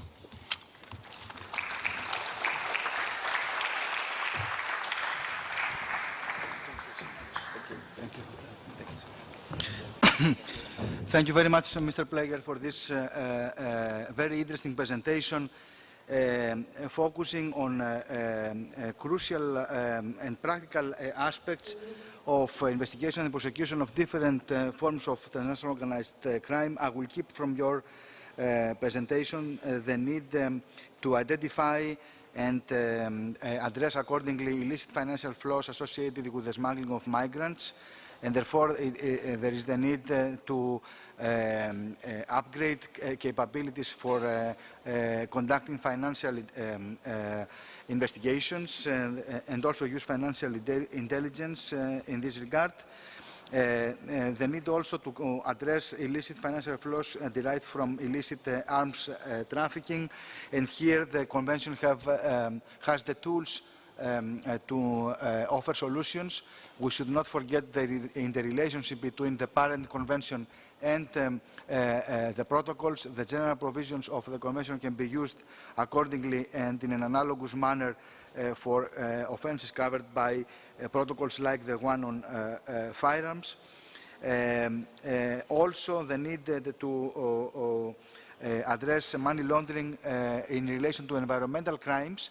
And here it is important to mention that in Vienna recently we had a thematic discussion on the practical application of the UNTOC in the field of crimes that affect the environment, and one of the main conclusions was that there is a need to ensure at the domestic level, through appropriate legislation, that crimes that affect the environment are treated as serious offences in order to be considered also as predicate offences for the purposes of money laundering. And last but not least, the need to address issues relating to cryptocurrencies, an issue that requires further attention and the need for advanced and concerted efforts for the enactment of legislation that has to take into account recent developments in the field of technology.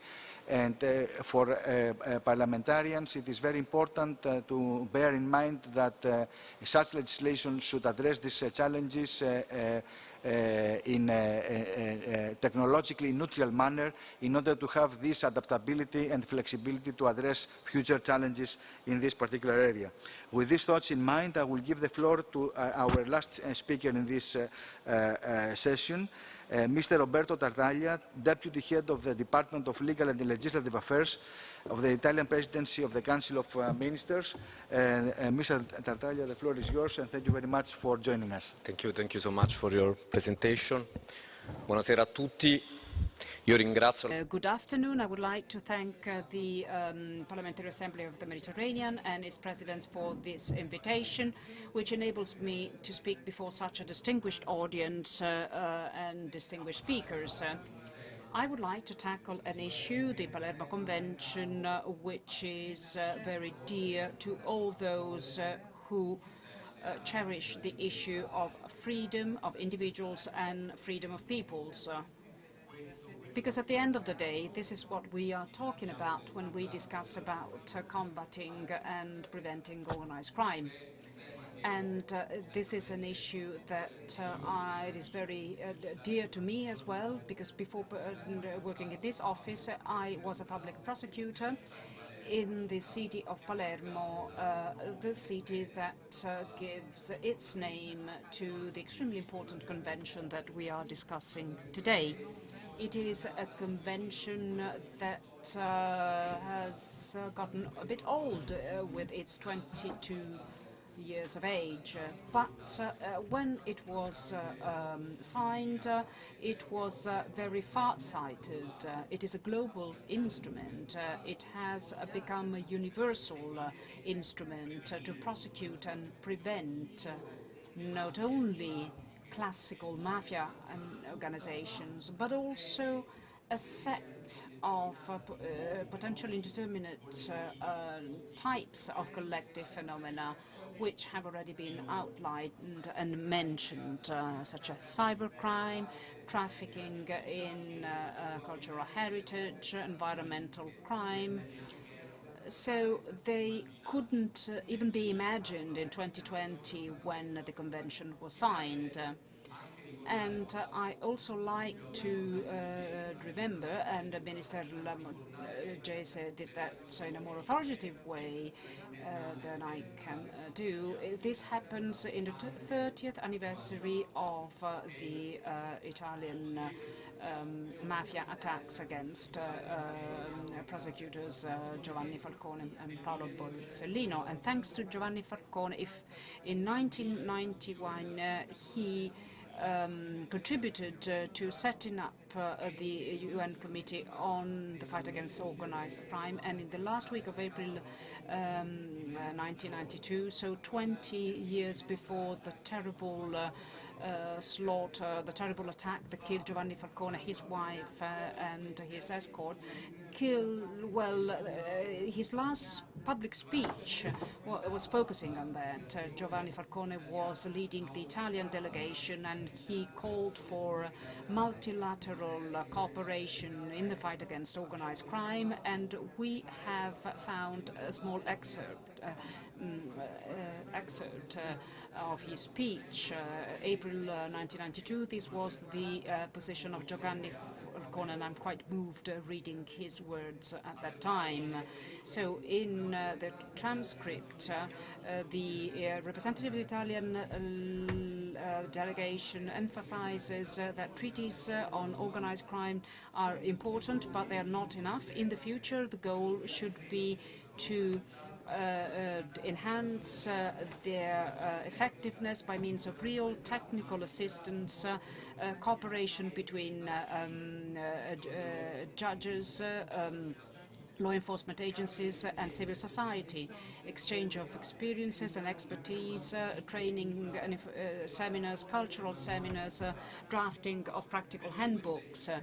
Why did the representative of the Italian delegation insist on the practical aspect? Because Giovanni Falcone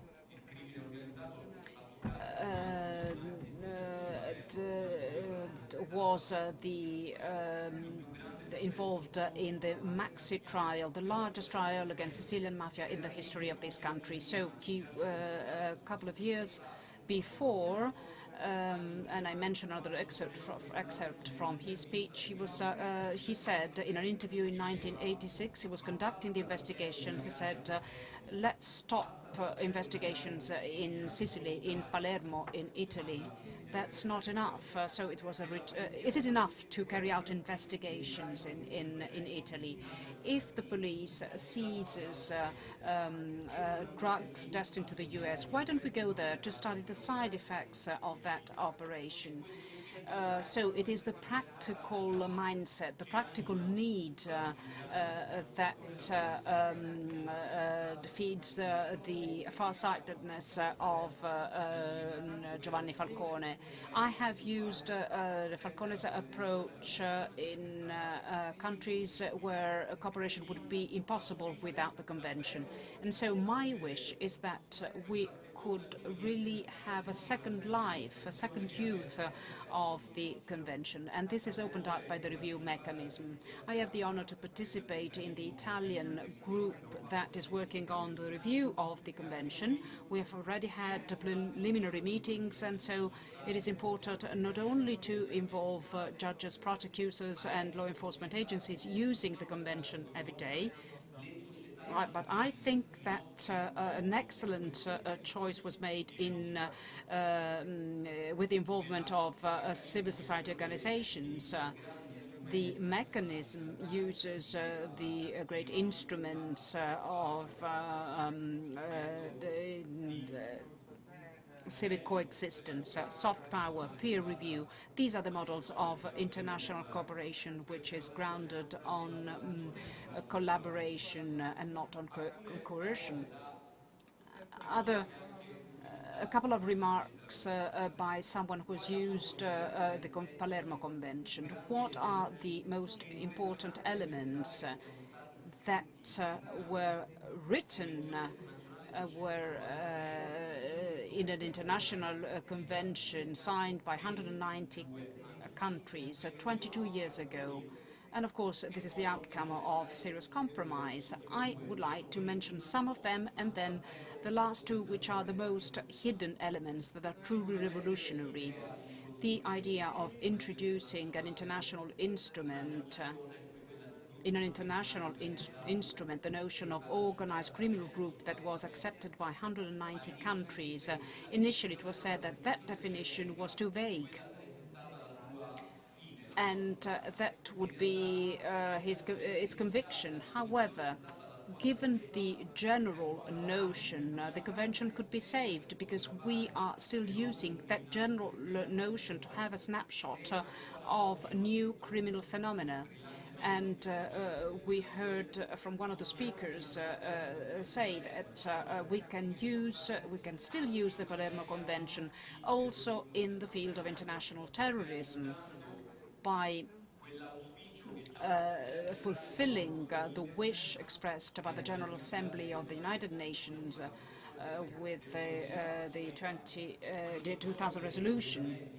The importance of understanding the connection between organized crime and international terrorism by means of the Palermo Convention. The links, those links that have been catalogued by many experts. There is a study commissioned by the European Parliament in 2012 which distinguishes the forms of cooperation between international cooperation and organized crime, alliance, integration and hybrid entities, with a set of practical cases demonstrating once again how far-sighted the convention was.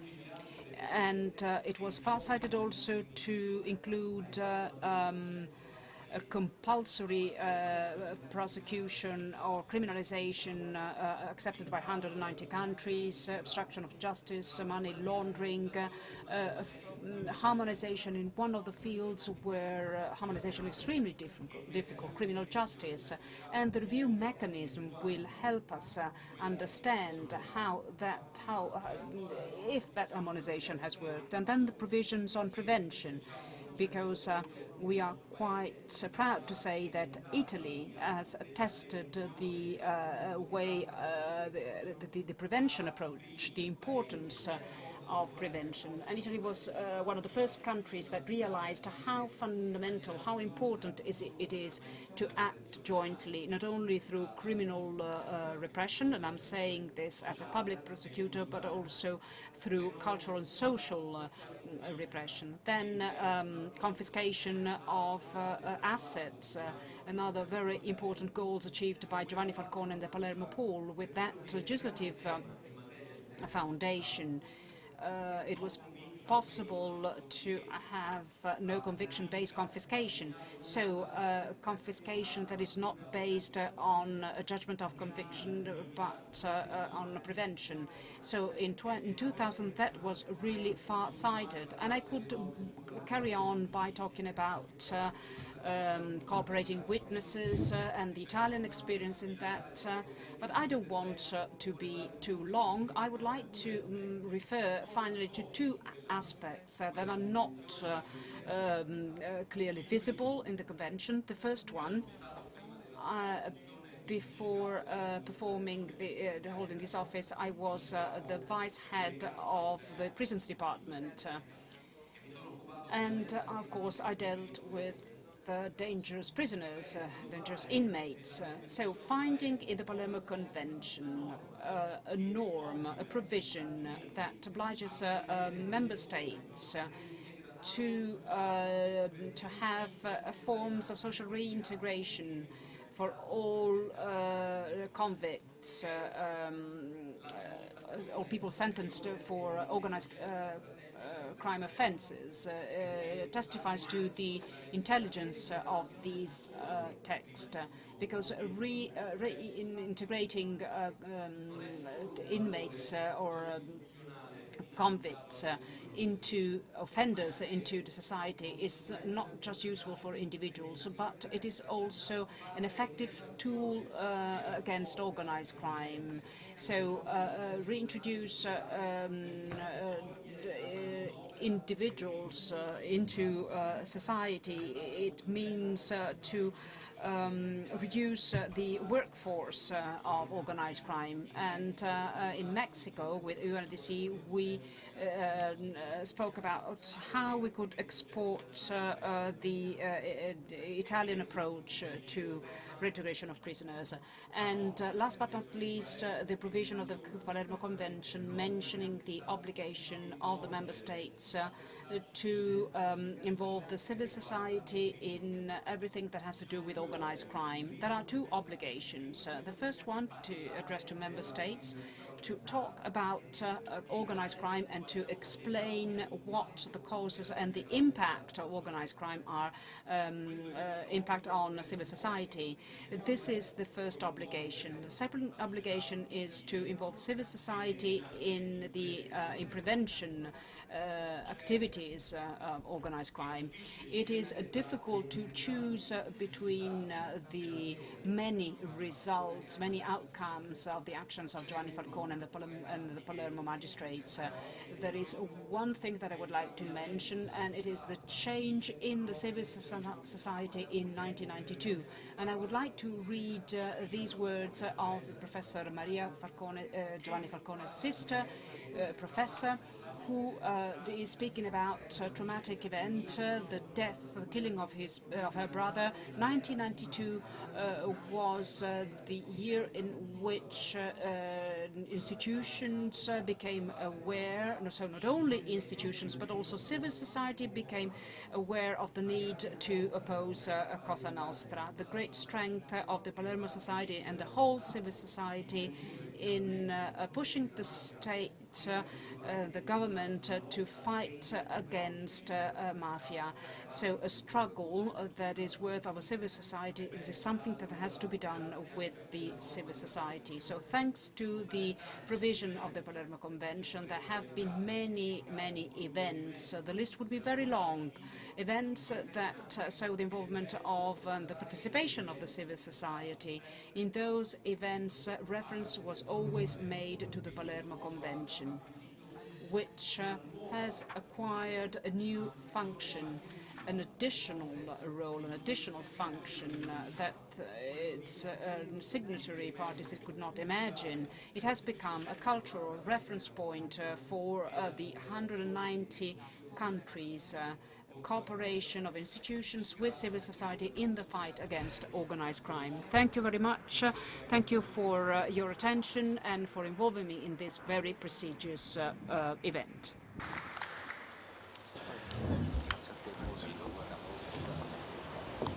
Thank you very much, Mr. Tartaglia, for this very interesting, enlightening, and with a lot of details on specific responses that have to be in place to tackle organized crime. I will keep from your presentation the statement that treaties are not enough. More efforts should be dedicated to the practical implementation of the provisions, also through training of competent authorities and through technical assistance. The importance of the review mechanism was reiterated, involving also all actors that could offer their expertise, including also the civil society.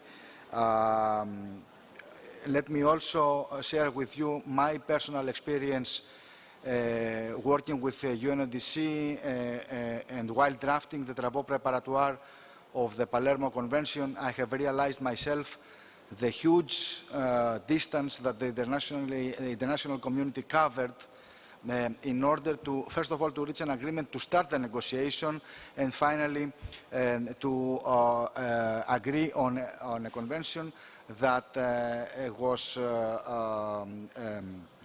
a very radical initiative at that moment, 20 years ago, with definitions not of organized crime because of its fluid concept, but of the actor involved, that means the organized criminal group.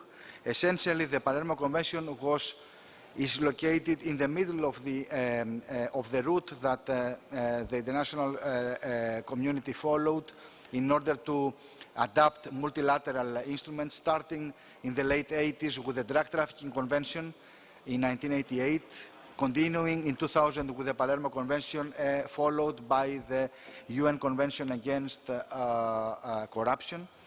And let me also add one more thing in order to highlight the importance of the provisions and the forward-looking approach of many of the provisions of the Palermo Convention.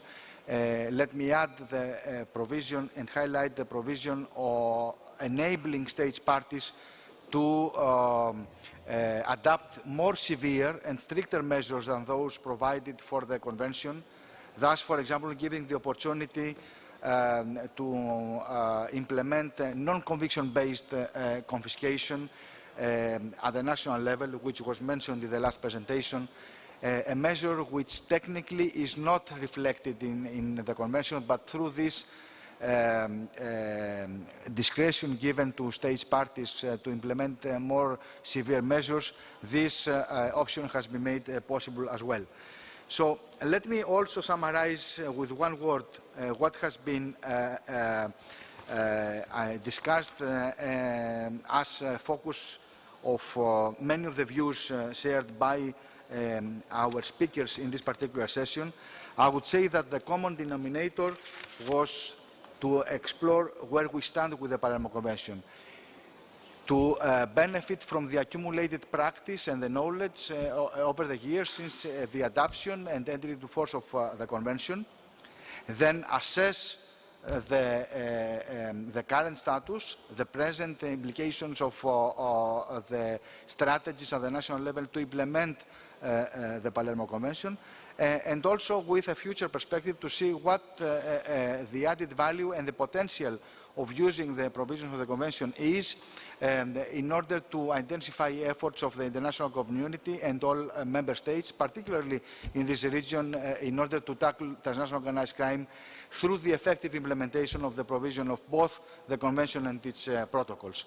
I was really privileged and honored to moderate this session, and I would like to sincerely thank the organizers for this.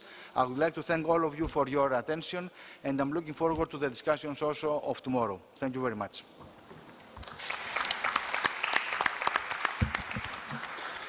Thank you, Demosthenes.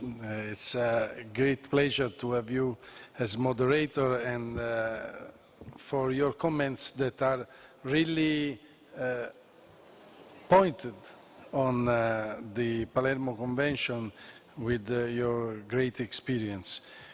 Now I want to introduce the next session, the human trafficking, migrant smuggling and exploitation, and we can have on the floor to moderate and introduce the discussion Piero De Luca, that is an Italian member of Chamber of Deputies, and he is also a member of the European Union Committee.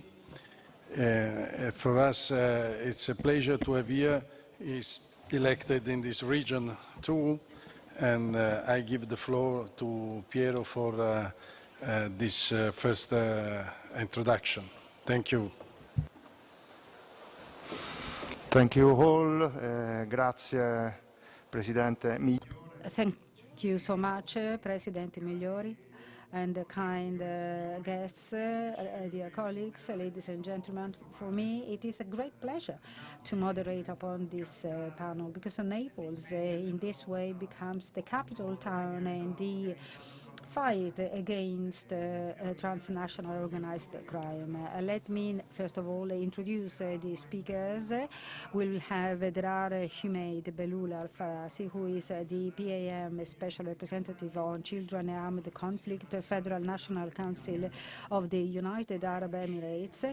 Valian Rishi, OSCE Special Representative and Coordinator for Combating Trafficking in Human Rights, talking from Vienna, and then Abdel Wahad Al-Alafi, Director of Research, Libyan House of Representatives. This session is going to be devoted to the exploitation and trafficking of human beings, which are covered by two special additional protocols to the Palermo Convention. So the focus is how to better use or best use the tools that have been made possible by the Convention, and in order to protect the most vulnerable groups of our societies and from crimes, intolerable crimes, so slavery and the exploitation of children, amongst the most cruel crimes. So first of all, let me supply some details. The trafficking of human beings is one of the most serious criminal threats throughout the Mediterranean. Also for the flows of these traffics into our countries. You know that in Europe a specific anti-trafficking directive has been approved of. To fight against this particular kind of crime, and this is called EMPAC. But more has to be done, starting from such events as this one. So the human beings traffickers started using the internet for their crimes. So in this way, the remote operations may be organized, recruitment and coordination and guidance and transfer of money or money laundering can be made. So and during the pandemic crisis, there have been repercussions in this respect, and so it convention considers the number of different means of transportation. So very often these boats are inadequate for to cross the Mediterranean Sea, and documents are falsified. And even sometimes planes are used, although it is difficult to do or make very accurate estimates. Some traffickers require payment in advance. Others instead sort of pay-as-you-go method. And the laundering of the laundering techniques include the formal or informal transfer of money. And in addition to this, a particular kind of exploitation and trafficking, so labor and sexual exploitation. So the request for sex services and low-cost labor included, and everything illicitly. And so the sexual exploitation is in particular a gender phenomena. Because women are the main victims of this, but also transgender individuals may be actually the victims of these crimes. So the individuals involved often are former victims of trafficking, so they may be exploited to in turn recruit more victims or communicate or gather the illicit income from these activities. Another point is organ trafficking. Although all efforts have been put in place, the crime organizations still flourish. And so globally, when the supply of organs isn't sufficient, illegally trafficked organs may be used, which are then purchased from individuals who have been obliged or convinced with the various means to have their organs explanted. So Northern Africa in particular, the transplants of illegally purchased organs is very frequent, and this has created a favorable environment for mafia organizations. Now it has even become semi-public or public, and including the terroristic practices of kidnapping and then harvesting of organs. So these are really tragic practices. I will stop here after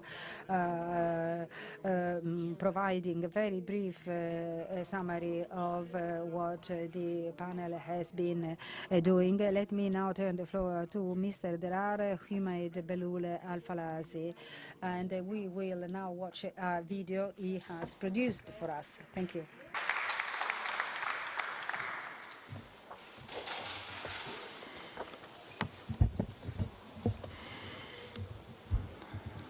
Mr. President. أصحاب المعالي، أصحاب السعادة، الحضور الكريم.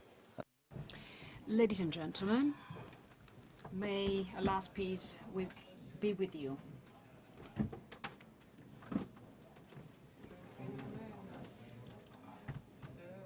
Trafficking in human organs is appalling,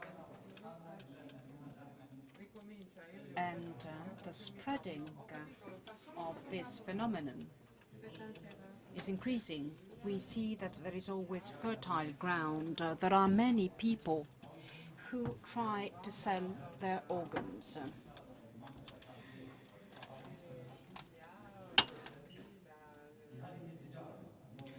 And terrorist organizations play a role because they have found in this field a source of income. They threaten the existence of entire societies. Ladies and gentlemen, if ethics is the parameter that governs human behavior and interpersonal relationships, we have to say that trafficking in human organs is not based on any ethical ground. It cannot be justified because this is a crime against humanity. It is not based on any religious or ethical parameter because it is a violation of human dignity and the right of every individual to life. And this right has been granted by religions, by laws, and we need to make a distinction between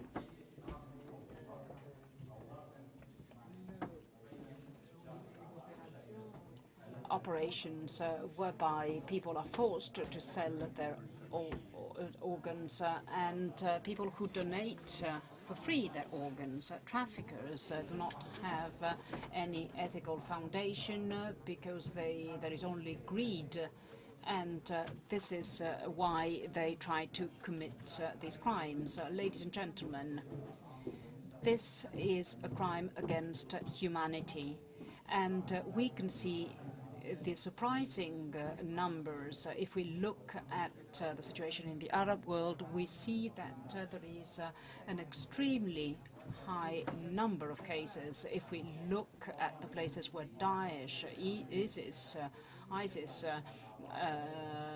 was controlling the territory, we see that these organizations sold human organs and they have used criminal methods, terrible methods, and these are crimes against humanity. This has been a threat against the safety of human beings. In this way, they found a way to finance terrorist activities. And even doctors were killed if they refused to extract organs or perform transplantations. In mass graves, the corpses of 12 doctors were found because they refused to heed to these criminals. In 2011 we found documents and fatwa saying that those who convert to Islam, for those people it is illicit to extract organs and sell them. If we talk about civil war in Syria, we have seen 6.2 million people are internally displaced people and 5.6 million people left the country. And this has brought about international crisis. And here we see the scope of this humanitarian crisis. They have found, traffickers have found fertile ground, traffickers of human organs. According to data from 2011, 2005-2010, there have been more than 1,000 surgical operations in territories controlled by Daesh in Syria and in Iraq. So 15,000 people in Syria had to sell their organs, or the organs of 11,000 people were sold on the black market. Violation of Daesh people against young men and boys amounts to 30% of this trafficking, whereas 70% of women and girls were victims of trafficking. So kidneys are sold, liver and heart on the part of Daesh. According to some reports, these organs are collected and sold, and the price is $150,000, $200,000 US. Some reports say that the cost of a human heart ranges between $110,000, $150,000 US, whereas a liver, $130,000 US, $130,000, $140,000 US. So there is a high demand in the Middle East for these organs. Daesh is one of the richest extremist organizations. $2 billion US is the income, yearly income of Daesh. So every day, Daesh has an estimated income of $3 million. When we look at these figures, and when we look at the victims, the number of victims of this crime, you can understand how rich the Islamic State has become. And we see, we look at the crimes committed by the Islamic State, we understand how profitable it was for it, not to mention the severe violation of human rights. Ladies and gentlemen, we need to firmly condemn this practice from an ethic, religious and human point of view. Where lies the problem? Is it the nature of the human beings or the nature of education in society, or the divide between law and its enforcement? Human society, can human society do anything about this phenomenon? We always hear the same answer. We need other new strategies to counter and tackle this phenomenon. We cannot find a satisfactory answer. We need to bridge the gap between talking about what should be done and what is actually done. We need to make further steps, and we need to work to find, to end this phenomenon, which causes an ethical problem. It spreads fear, panic, and men and society is faced with a terrible unknown destiny. It destroys bodies and souls. So what can we do?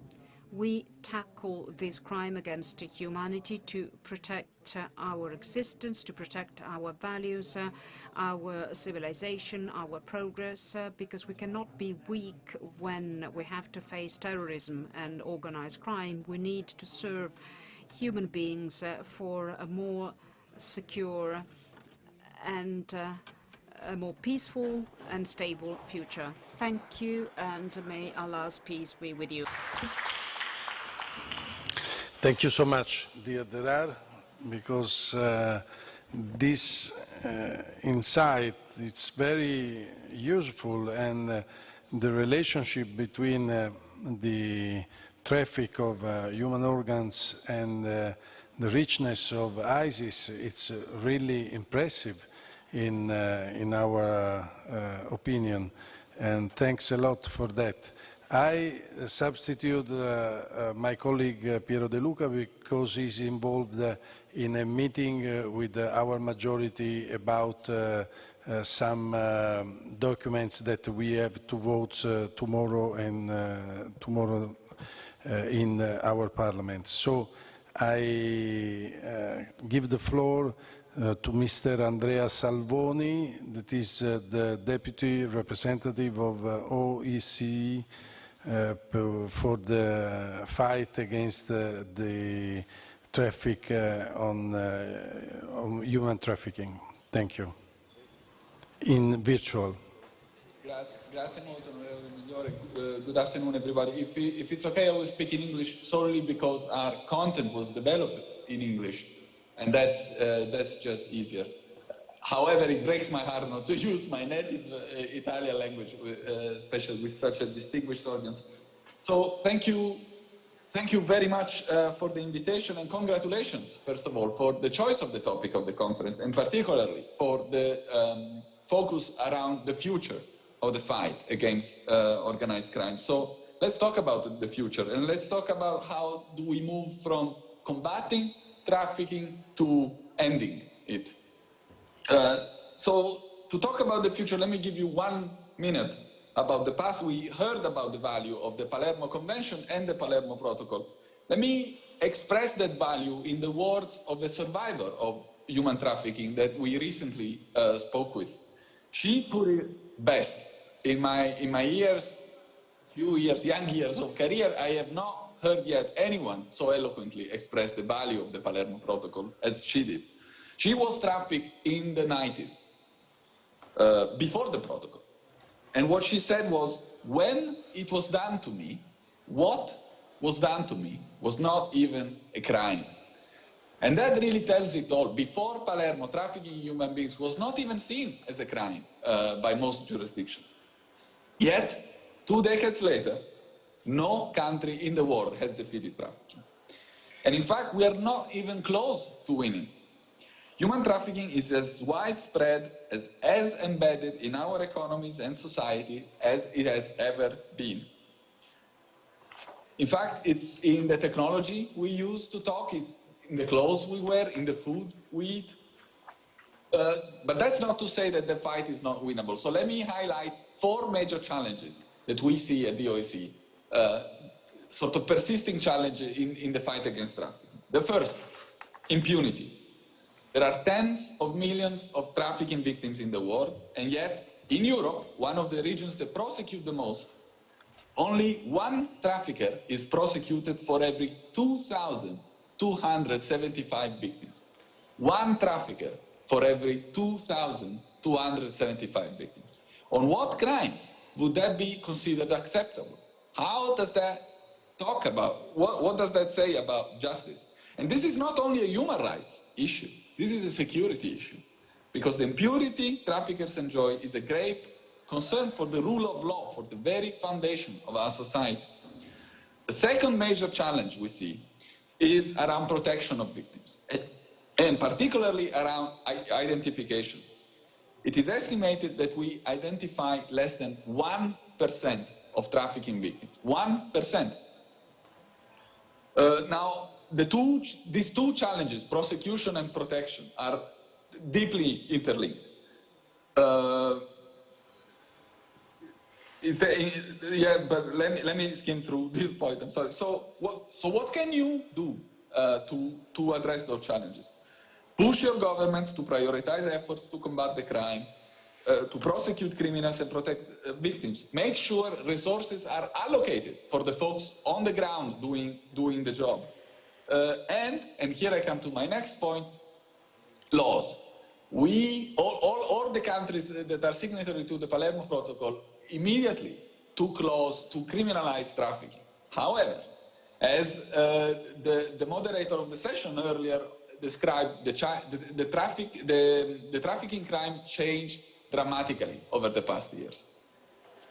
Technology was mentioned. So let me mention a couple of other issues. And here I come to the third challenge that we see, and that's the scale of the problem and the degree to which it's interwoven in our societies. While prosecution and protection are fundamental and necessary components of our effort to combat trafficking, if we're going to end human trafficking, it will ultimately be because we devoted the right attention and resources to prevention. And I commend the speakers that before me outlined this. At its core, trafficking is a financially motivated crime. Poverty and injustice alone do not cause trafficking. The trafficker's desire for money is what motivates traffickers. And rather more specifically, the trafficker's knowledge that the fruit of exploitation can be sold into the mainstream economy.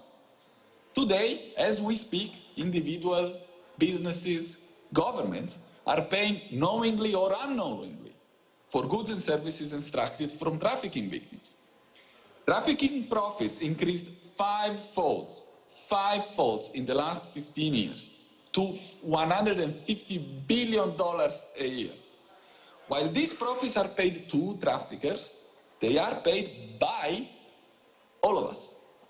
Our purchases and our choices create a demand, a market force, that motivates this crime. So it's time to confront the source of that money that is fueling trafficking. That is to say, if we want to stop trafficking, we need to stop paying for it. So on the labor exploitation side, there are promising examples around the world. Many of them very recently adopted, including policies and laws that mandate private companies and public buyers to conduct due diligence in their supply chains and establish protective measures. That's the future of the fight against forced labor. We are not going to only prosecute our way out of this problem. We need strategic approaches that look and leverage at market size interventions. This is where parliamentarians and decision makers represented on this call are the most influential anti-trafficking figures today. You can change your anti-trafficking approach in your country. These laws are being increasingly adopted. Only recently, France, Germany, Norway, the European Union is working on a supply chain management directive. This is becoming the gold standard in anti-trafficking laws.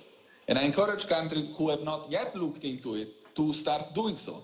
Because if you want to export in the EU, you will sooner or later have to comply by this.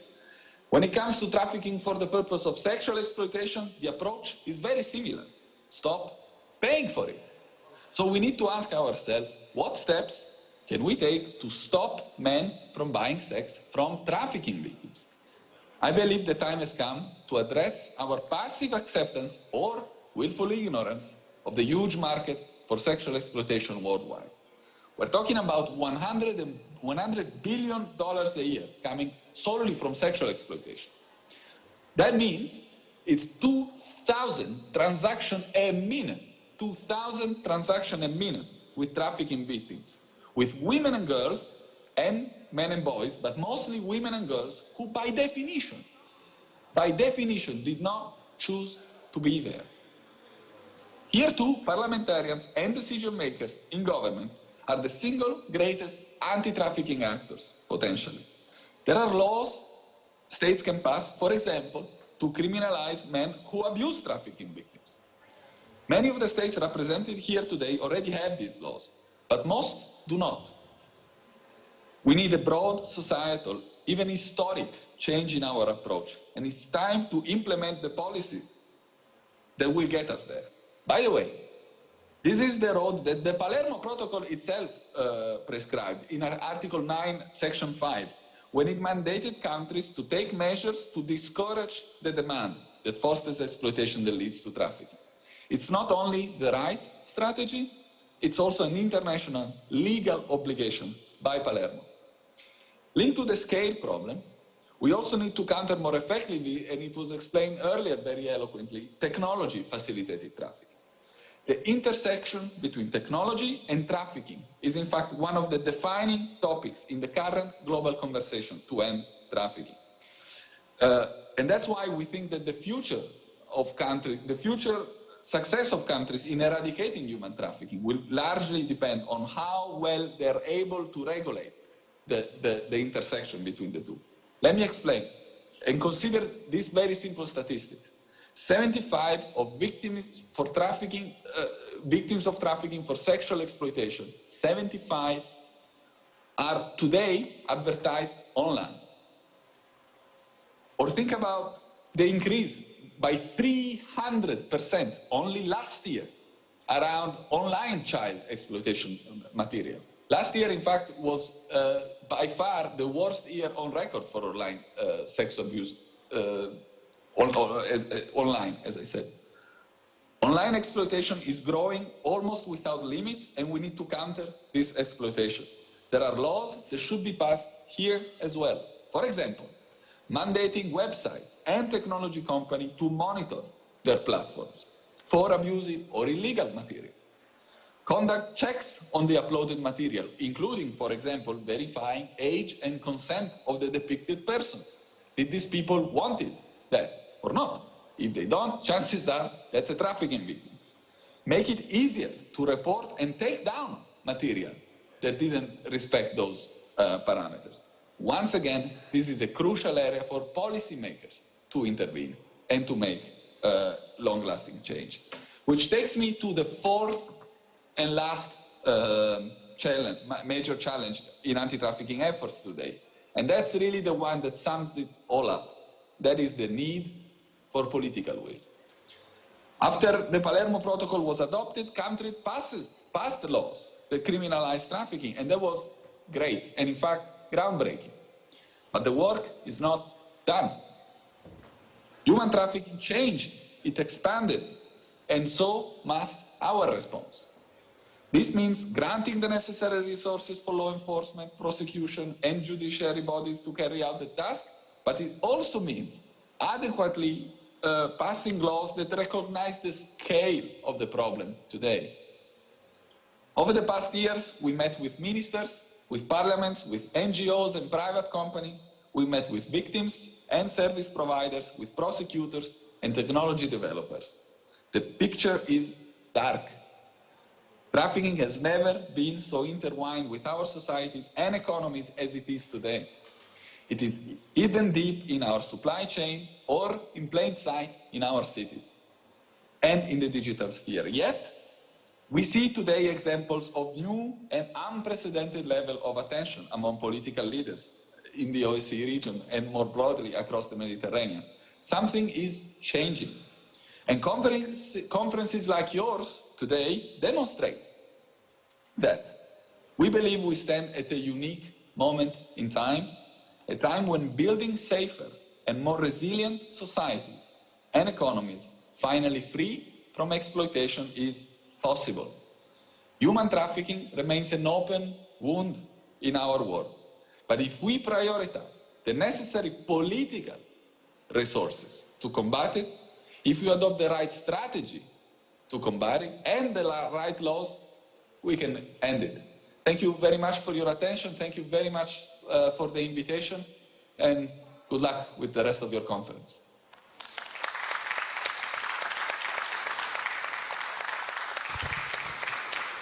Thanks, Mr. Salvoni. I give the floor to Mrs. Sabah Almay from Libya.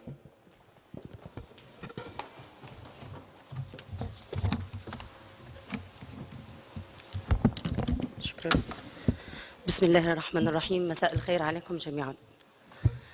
أصحاب السعادة. Your Excellencies,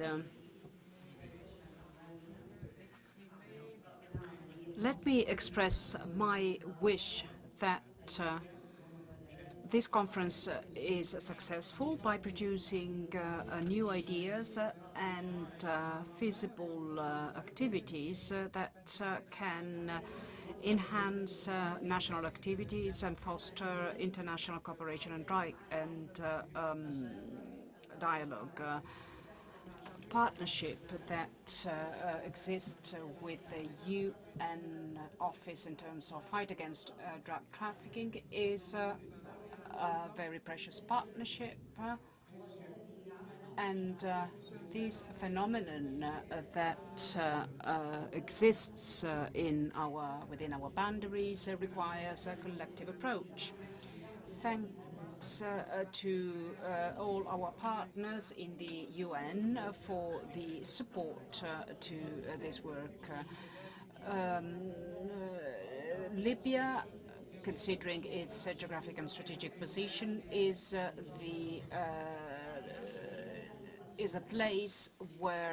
country where organized crime performs its activities. The crimes have become even more dangerous after climate change, after economic upheavals, food and security crises.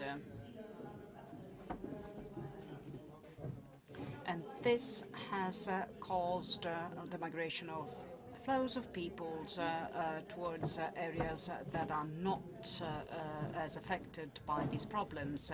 So we have tried to pass legislation in order to strengthen the protection of human rights based on cooperation and partnerships with government, civil society,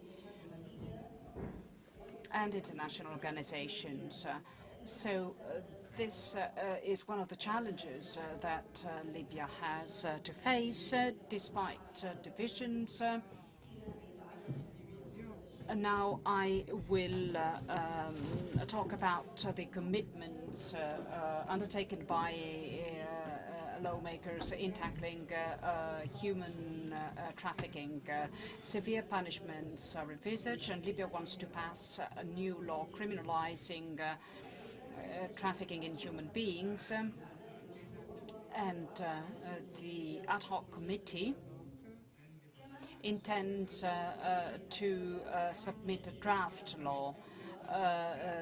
Libyan legislation obliges the state to provide shelters for victims of smuggling and human trafficking, and to provide them with humanitarian aid so that they can be voluntarily returned to their countries through contacts with their countries. Libya also adopts a policy of a capacity building policy and approach, and all this requires huge sums of money, huge funds. These sums have to be allocated also in our budget. The Libyan Legislative Authority has passed many laws under which it has ratified the agreements that Libya has entered into with neighboring countries in order to strengthen border security and combat smugglers and human traffickers. At the level of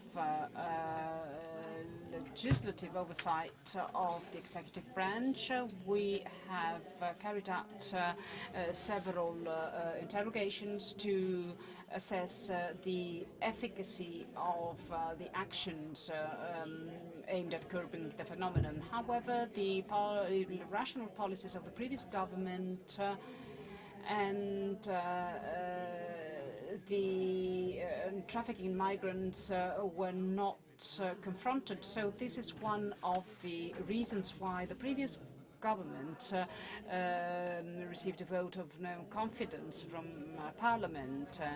The international community and governments of some states have continued to consult with these authorities as de facto authorities, together with the activity of parliamentary committees, in order to put an end to trafficking in human beings. An ad hoc parliamentary committee was set up to work on draft laws in order to fight trafficking in human beings. As for research, the Office for the Parliamentary Policy Support has reviewed all Libyan legislation on migration and in cooperation with the United Nations Migration Agency. But at legislative level, the Attorney General's Office is now investigating suspect perpetrators of human trafficking, cross-border smuggling, and other law infringements. He also established several partnerships with the investigation authorities in neighboring countries in this regard. And the public prosecutor also set up a committee to investigate allegations of abuse by immigration control bodies.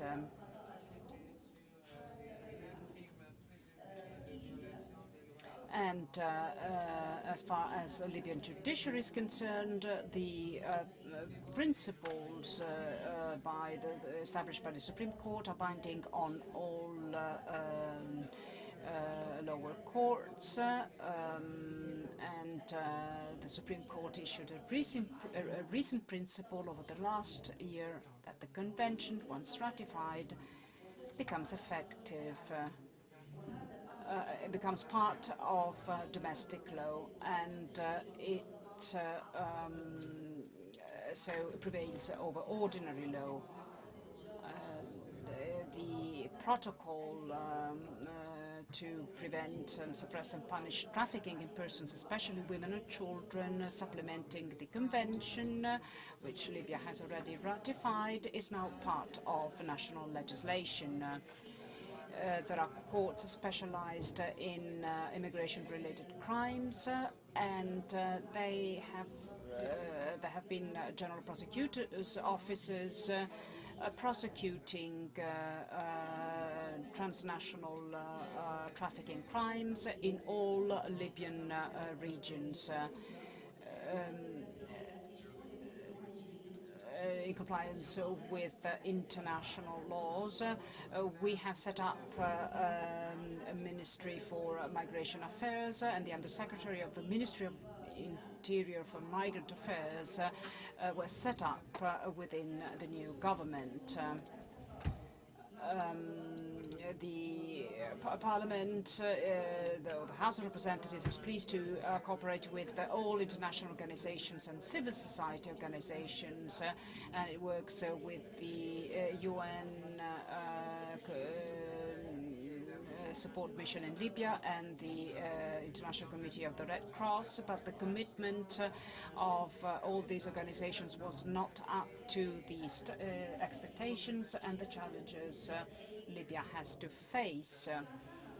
And most of their policies were thwarted and useless, and this has led to the closure of many centers to host migrants due to the lack of funding.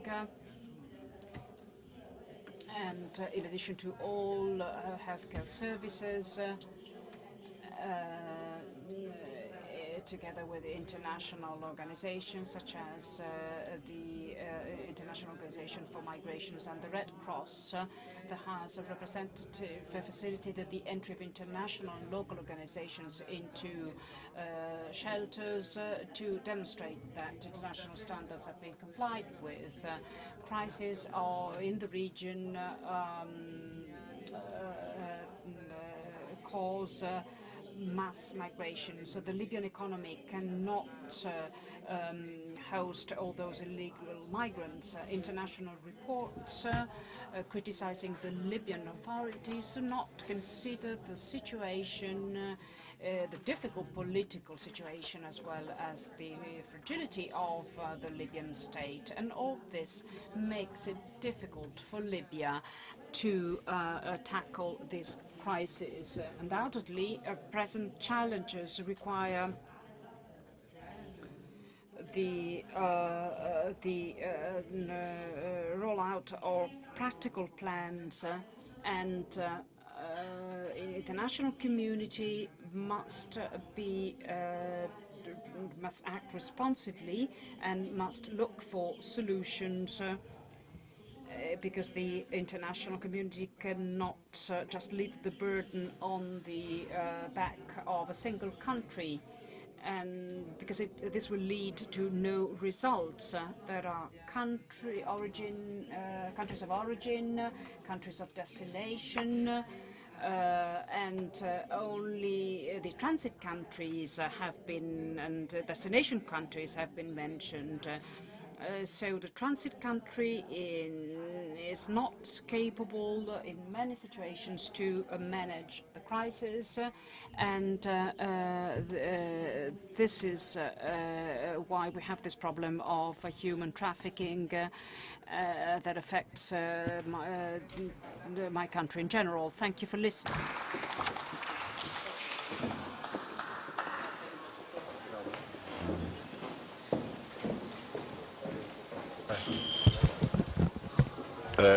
Distinguished delegate, before giving the floor to a number of delegates among you who had registered, just I would like to remind that tonight we have a gala dinner here at the Royal Palace on the terrace. So as soon as we finish, we just walk straight to the terrace, and I hope you will enjoy the beautiful view on the Bay of Naples. Thank you, President. And food, of course. So now I give the floor to the Senator Marie-Arlette Carlotti from France. She's a very important delegate of PAM, and we were together in Lebanon to be observers in the last electoral process. Please give. Merci, Monsieur le Président, Monsieur le Secrétaire Général. Thank you so much, Mr. Secretary General and honorable colleagues. So now I would like to focus on the issue of organ trafficking.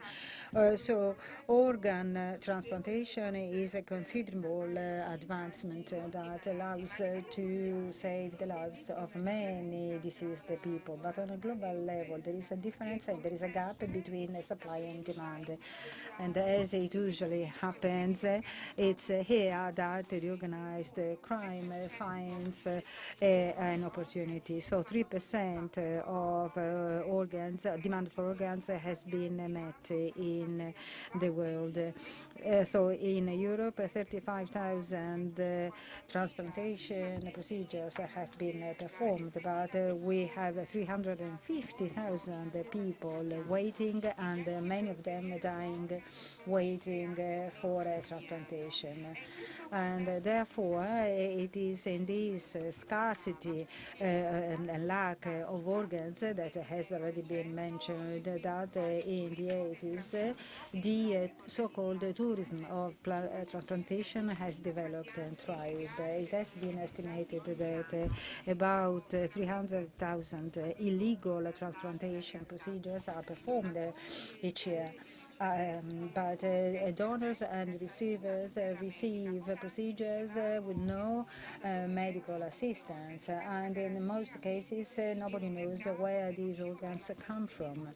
And this traffic is growing constantly, and it features amongst the 10 activities of organized crime which produce greater income. So 2.5 million euros of illicit income every year.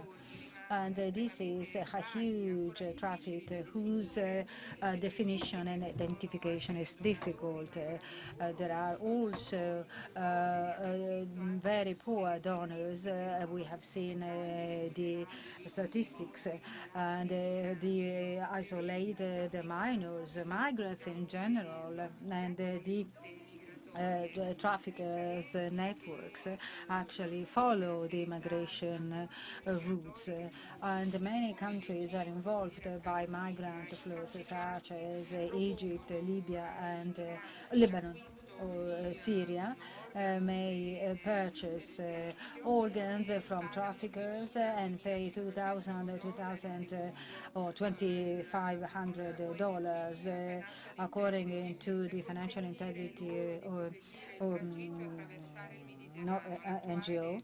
And so this makes the current migration crisis all the more severe.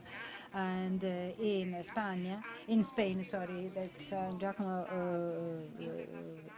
de Compostela, the first binding treaty has been signed against human organ trafficking, and this treaty has been the object of repeated negotiations under the auspices of the Council of Europe. But the Compostela Treaty is really a step forward, a very concrete one, because although it only concerns organs and not the cell transplantation procedures, for instance, from cornea or bone marrow and other parts of the human body, a new additional protocol will have to be drafted. However, this treaty is important because it defines a criminal offense, explanted organs without a written consent or consent by the donor. And it is also forbidden to harvest organs from deceased donors when the donor hasn't been allowing it when still alive. But the convention, however, doesn't take the very difficult situation existing in the People's Republic of China. And this is really outrageous because in comparison to other countries, the actions that are perpetrated over there are not object of illicit trafficking, but this is organized directly by the state, and the forced explanting of organs is performed directly by the state without the consent of the victims. First of all, from the in the Uyghur population, so their organs are explanted regardless of the fact that the organs are harvested from living or dead human beings. So to go back to the Compostela Convention, whose effectiveness will depend on the commitment by states to their enactment. And it is really exhaustive. It doesn't only concern the Council of Europe, but many other countries started subscribing to it. At least 25 more countries have signed it, and also the 25 members of the PAM have signed it. But the major European countries which haven't still undersigned it. So all countries should actually sign it, because the Compostela Convention is really a big step forward and covers the trafficking of human organs, and we know that It is constantly on the rise, as the previous speakers have already said. So the international community must commit to fighting it, but even our committee may play a role by involving all other PAM member states.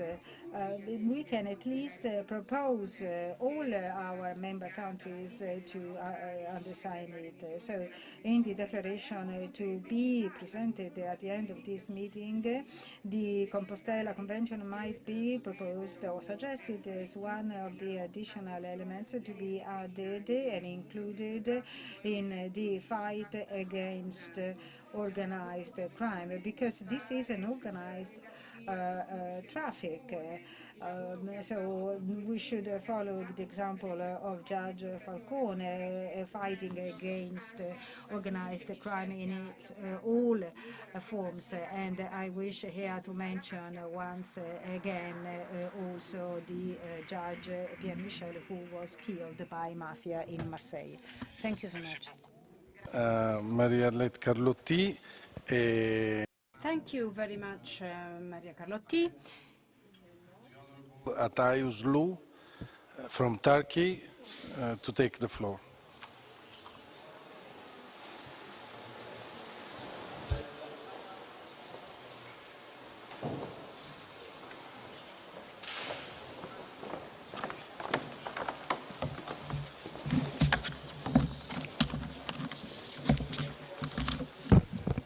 Thank you. Thank you very much. Honorable President, honorable MPs, distinguished guests, I would like to greet you on behalf of Turkey. And on behalf of Turkey, I would like to thank the Presidency of the Campania region for this conference on the Palermo Convention. I would also like to thank the UNODOC and the City of Naples. Today we have started the first session with the key issues. We are going through a time where we see that there are crimes against human beings in terms of human trafficking, of migrant smuggling. We need to put in place actions, because criminal networks are acting against humanity, against human rights, against peace and stability of mankind. Turkey, since its very beginnings, has been fighting against this crime, and Turkey has been a party on all legal instruments. We have harmonized our system so that we could comply with all the provisions of international instruments. We have set up a communication center for foreigners, a lifeline that provides services 24 hours a day, and we have worked in identifying the victims of trafficking and smuggling of migrants, and it is a very important lifeline. Besides protecting victims of trafficking, those who are suspected of being victims are automatically defined as victims, whether they file a report or not. We have officers that deal with all these procedures. So foreigners who are defined as victims obtain a residence permit so that they can stay legally in Turkey. And within our support and assistance programs, we act in this way. Today we have spoken about immigration. We have spoken about migrant waves, and unfortunately we know that there is a very close link between these phenomena and trafficking in human beings. Regular migrants becomes a victim of trafficking because they fear being returned to their countries, and those who organize trafficking and smuggling using this threat against them. If we look at this phenomenon through the right lenses, we can say that we are pushing migrants to become victims unless we decide the right approach. All over the world, right now, there are several waves of hostility against foreigners, migrants, and refugees. Many countries have as their main concern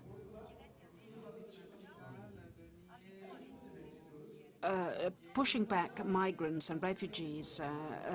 However, we cannot leave fears outside our borders.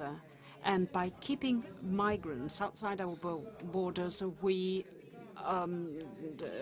believe that we are protecting our borders, but we are automatically creating fear and hatred against migrants. And through these policies of closing down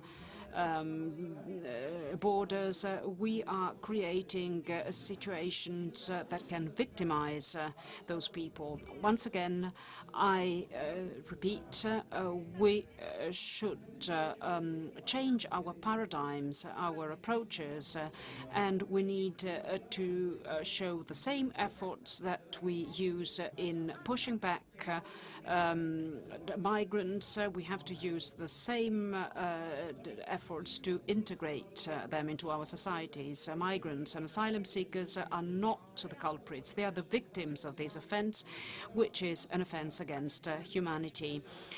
Under the Palermo Convention, we might we should intervene.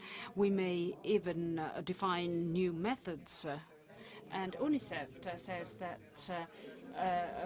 one victim in 3 is a minor. And unfortunately, minors are children of refugees, of asylum seekers, and they are the ones who are the main victims of this offense.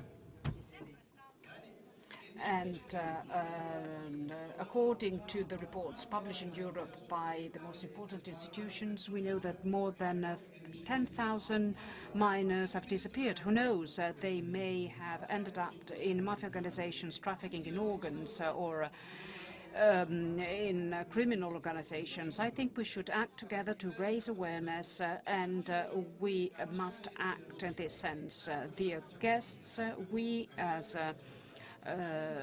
Turkey, in terms of victims of trafficking and smuggling, we are ready to do whatever is needed in terms of international cooperation, because we are ready and willing to cooperate with the entire international community. We can define a joint action plan that refers to the Palermo Convention, and we may set objectives, and we can also measure our success in pursuing these objectives. I think that we can develop together these mechanisms. We have focused on cybercrime, and I think that we can make the right steps to counter these type of offences. I conclude my intervention by renewing my the wish to cooperate for the well-being and peace in the world.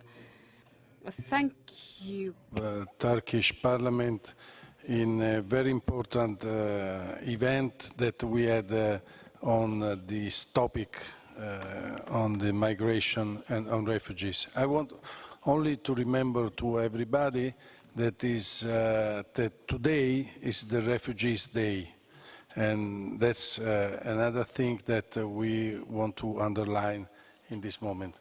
Now I give the floor to my very close friend and colleague, Jana M., that is one of our member in the PAM delegation in Italy and was former vice president of our assembly. Thank you, Jana. The floor is yours.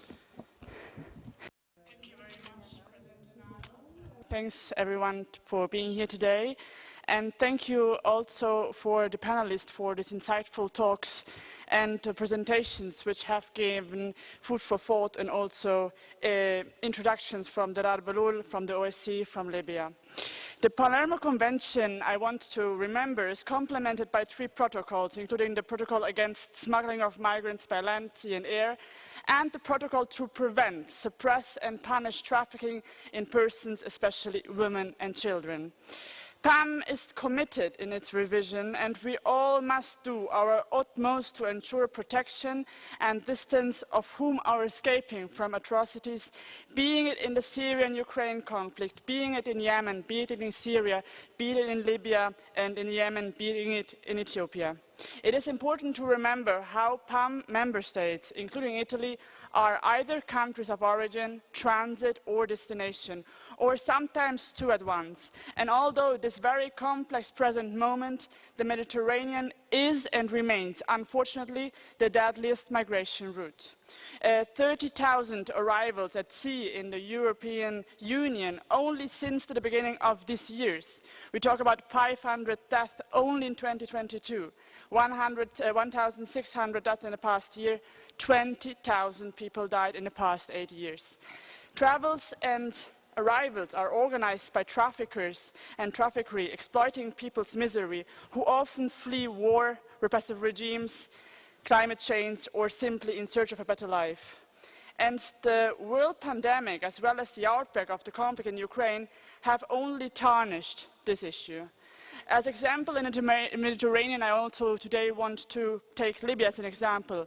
It remains up to today one of the main departing ports, and the problem of migrants returning to Libya is unfortunately well documented. Currently, more than 84% of relief efforts in the central Mediterranean are now conducted by the Libyan Coast Guard, taking people back to Libya with reports by the UN, by humanitarian agencies of treatment such as sexual abuse and forced labor. I here have heard from my Libyan colleagues about the legislative level and the work done there, and of course I welcome this warmly. Human trafficking has become today a lucrative or even more lucrative business than drug and arms trafficking. And it is essential today to prosecute smugglers who engage in this business. And I want to enforce that women and children are particularly vulnerable to trafficking as well as sexual exploitation and abuse. And we need to increase today efforts to prevent, to protect victims, to disrupt criminal networks, but also to work on the root causes such as forced labor, with special attention on children. Today, if we think about children who are engaged in forced labor, we talk about over 160 million of children in the world between the age of 5 and 17, and 8.4 million are more than in the past 4 years.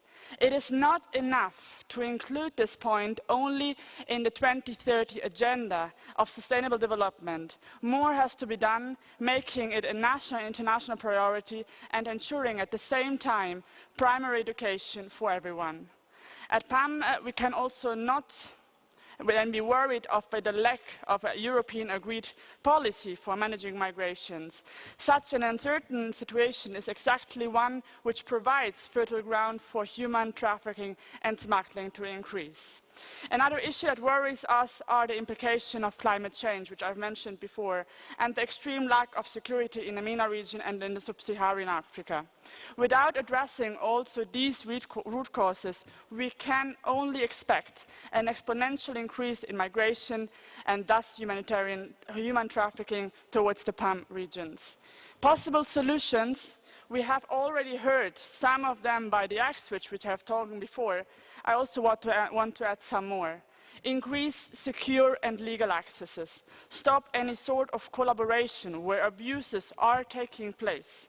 Facilitate family reconjunctions and enforce systems of social and child protection in order to prevent, identify and assist cases of trafficking, violence, abuse and exploitation.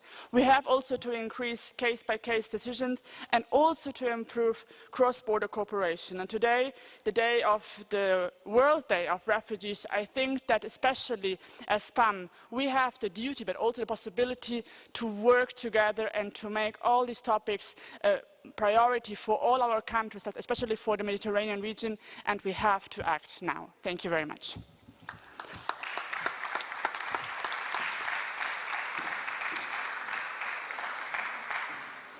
Thank you, Jana. Now I give the floor to Joana Lima from Portugal. Is member of the PAM delegation of Portugal and is also coordinator of the Women Parliamentarian Forum that will be in Lisbon next 4th of July.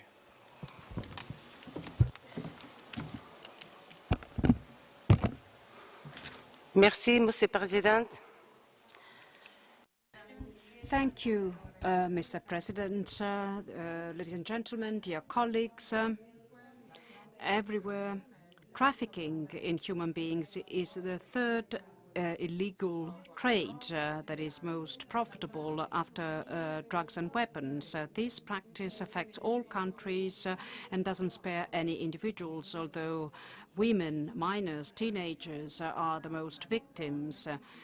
Trafficking of women is an invisible, silent crime that hides under the veil of an underground world, including drug trafficking, organ trafficking, and human and weapon trafficking for different aims, work, forced labor, servitude, forced marriage, or sexual exploitation, in which victims are mostly women. Human trafficking is, first of all, a violation of women's human rights. It is a form of violence against them. And let's look at what happens to refugee women in Ukraine. Many of them have already fallen prey to trafficking networks. However, since the beginning of the war, we have seen that there are criminals profiting from the situation of those women and children who are trying to seek refuge from the war.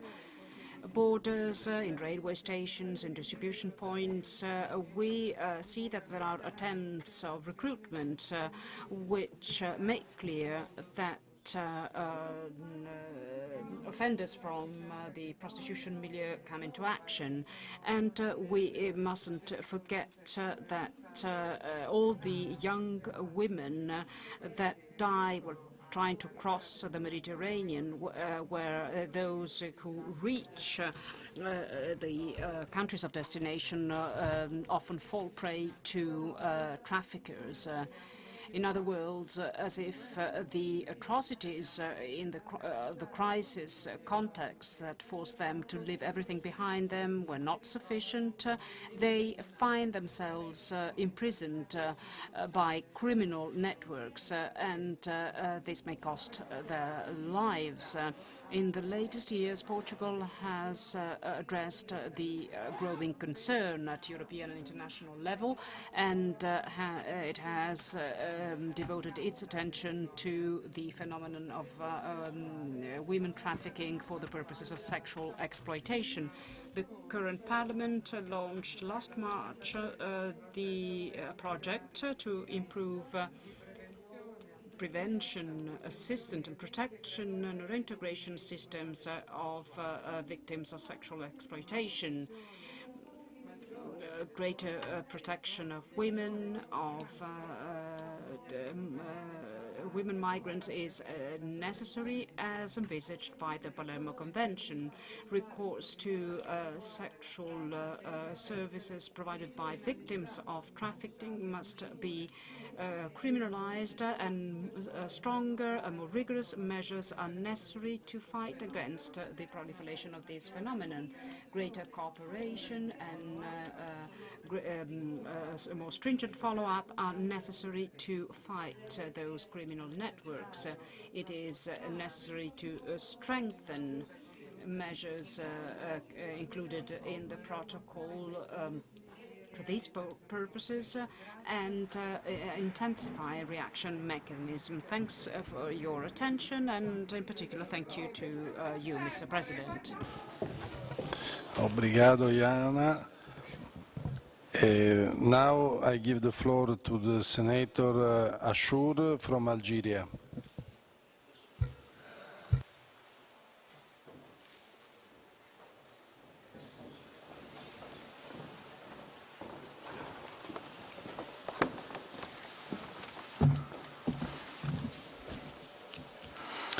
السلام عليكم الزملاء كل الحضور.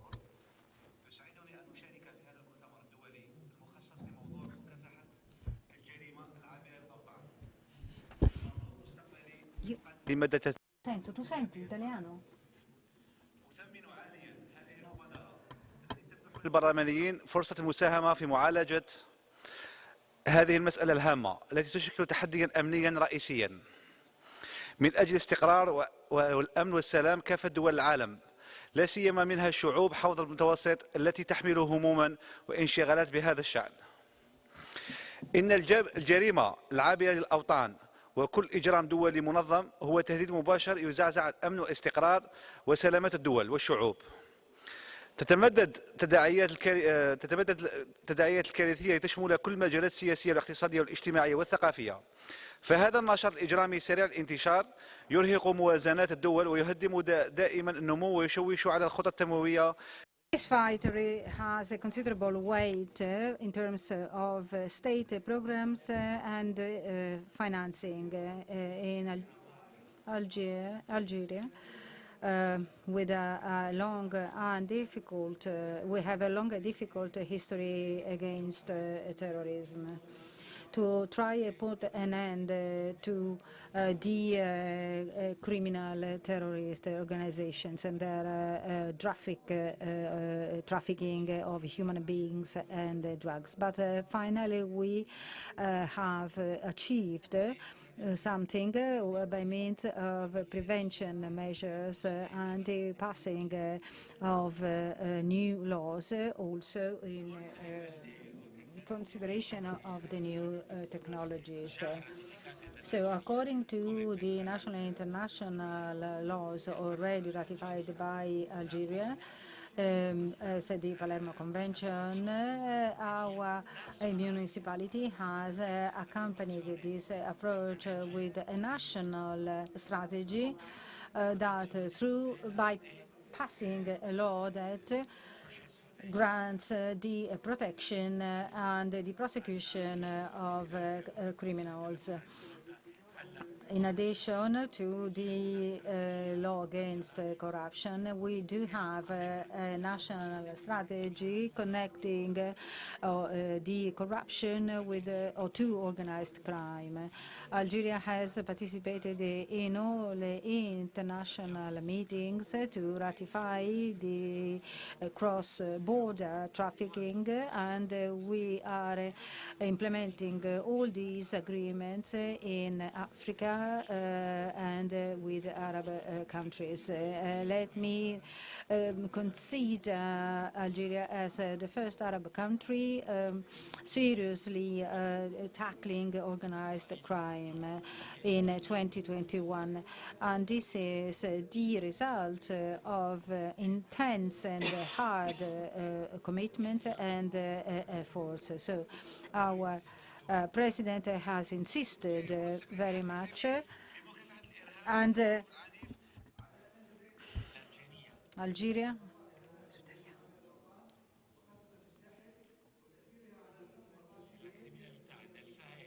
in the crime in Sahel also is an important element. All this requires an exhaustive and complete approach and a better approach, better strategy with the help of the African Union institutions through the adoption of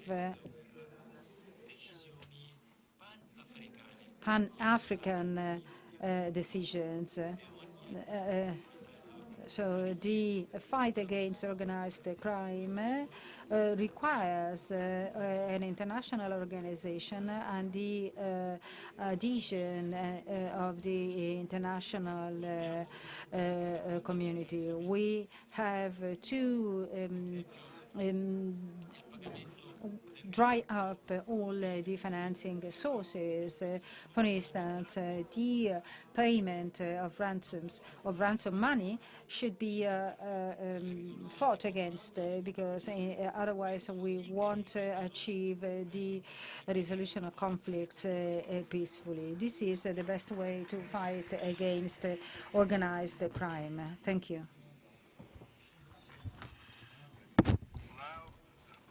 E adesso? I give the floor to Honorable Kellas from Greece.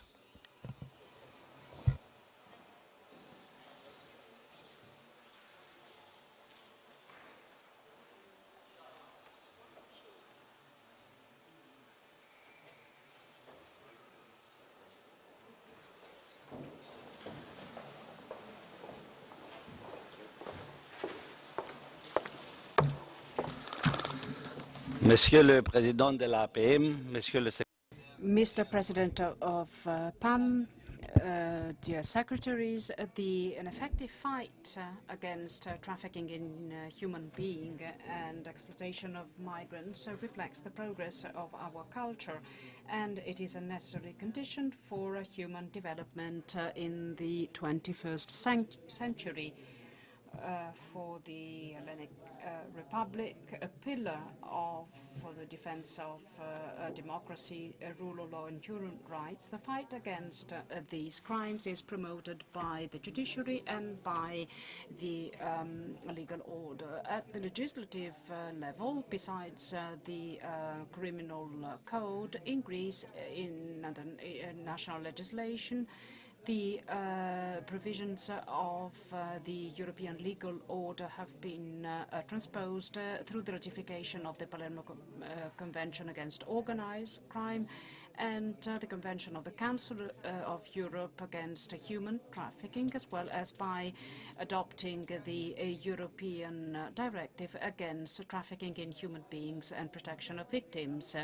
We have also passed 3 laws and produced 3 bills which concern the protection and assistance to victims, the drafting of migration code, and the integration of social integration of migrants. And we also have implemented a national reference mechanisms for solidarity to victims.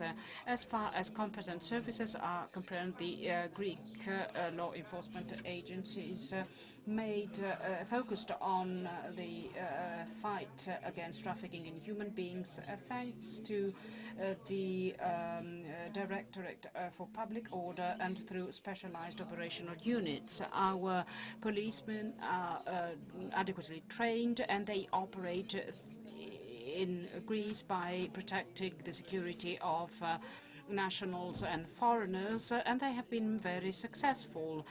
The police is connected with the competent services of the Migration Ministry and Asylum Ministry, and they take all necessary measures to protect migrants, refugees, and in particular vulnerable people and minors who enter Greek territory. Recently, as a consequence of humanitarian catastrophe in Ukraine, the Greek authorities welcome Ukrainian refugees with a special attention to minors. Moreover, the contribution of the judicial authority is essential in combating crime. Courts and judges are specifically trained for this type of offences. Since 2020, courses of criminal law have been introduced at the National School of the Judiciary with a special focus on the offence of human trafficking, and Greek prosecutors attend similar training courses and international conferences. As for international cooperation is concerned, Greek authorities cooperate with our partners and counterparts such as Europol, Interpol, and Eurojust, and select cooperation of national authorities at international level is vital, not only to combat international crime, but also to solve global issues in their world dimension. And this is the reason why I propose better coordination of our international authorities. The topics that we are discussing today, trafficking in human beings, exploitation of migrants on the part of traffickers in a climate of regional instability, concern us even more for our future. The war in Ukraine, revisionism, and the choice of violence on the part of the Russian president brings humanity back in terms of protection of individual and political rights all over the world. And as head of the Greek delegation, I wish and hope that peace can be restored in Europe as soon as possible, and that there is possible and positive interaction with Euro-Asian states for the sake of humanity. Thank you for your attention. Now we have the last two contributions. We are a little bit in late, but it's a pleasure for me to have with us, and I give him the floor, Ambassador Daniele Verga from the Sovereign Order of Malta.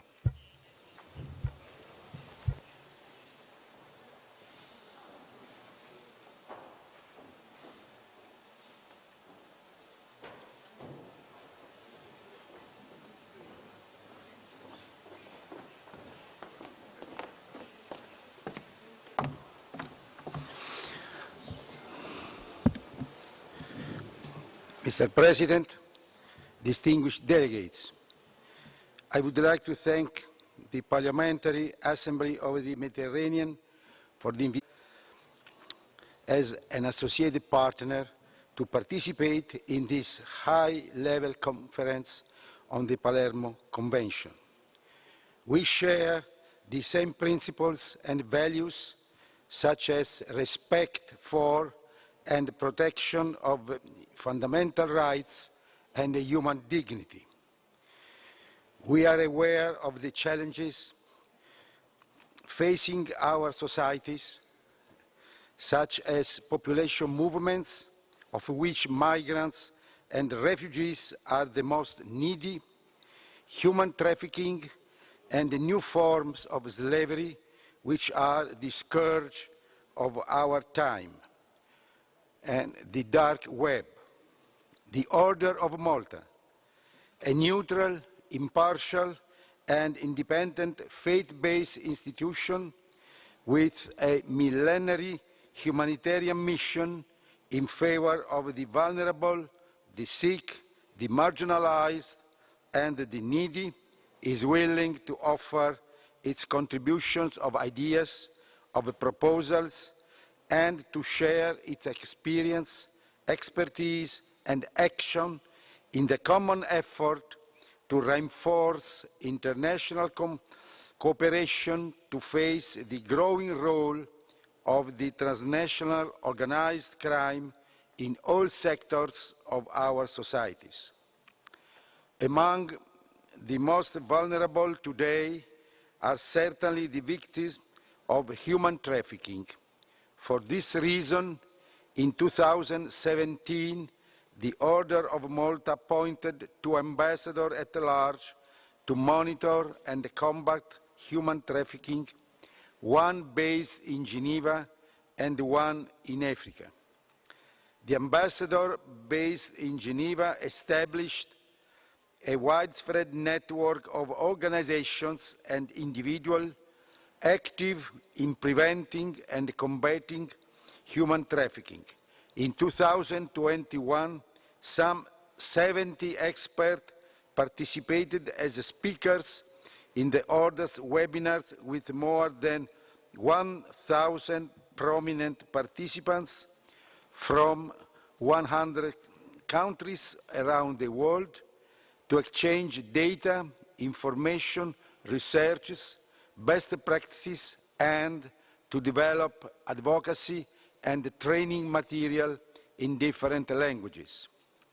Let me mention also the pilot project supported by the Order's Ambassador at Large for Africa concerning the construction of the Maison Bakita in Lagos, which houses trafficked women returning from Europe. As for migrants and refugees, the Italian Relief Corps of the Order, CISOM, signed in May the 5th renewal of the Memorandum of Understanding with the Italian Coast Guard for another 3-year period. Since 2008, medical teams of CISOM on board of Italian Coast Guard units have provided first aid to over 190,000 migrants and refugees off the Italian coast in the Mediterranean Sea. The Grand Chancellor of the Order of Malta and the Director of UNICRI signed last March in Rome a memorandum of understanding to examine together possible forms of cooperation on human trafficking in particular and the fight against large-scale transnational crime. We are experiencing human trafficking also in the ongoing conflict in Ukraine. Our humanitarian volunteers reported with concern many episodes of human trafficking against refugees, mostly women and minors fleeing Ukraine. A final remark on the conflict in Ukraine and its impact on food security. The Order is witnessing risks of criminal involvement in the very likely food crisis for vulnerable population, particularly in Africa and Middle East. Thank you for your attention. Thank you, Mr. Ambassador. Now, last but, as usual, not least, I give the floor to Vincent Garcés, Association of Citizens of Mediterranean, a very long-standing partner of our organization, and I like to give him the floor because Vincent Garcés contributed several times to our activity, and we are involved absolutely in a very good collaboration. After this intervention, we will go directly, strictly to the terrace. Thank you. Muchas gracias, Presidente. Merci beaucoup à tout le monde. Thank you, President. Thank you, President and Secretary General, dear friends, illustrious colleagues. For me, it is a great pleasure to be here again in presence. And I would like to share with you some ideas in a very short time on an issue we have been discussing for the entire day. Historians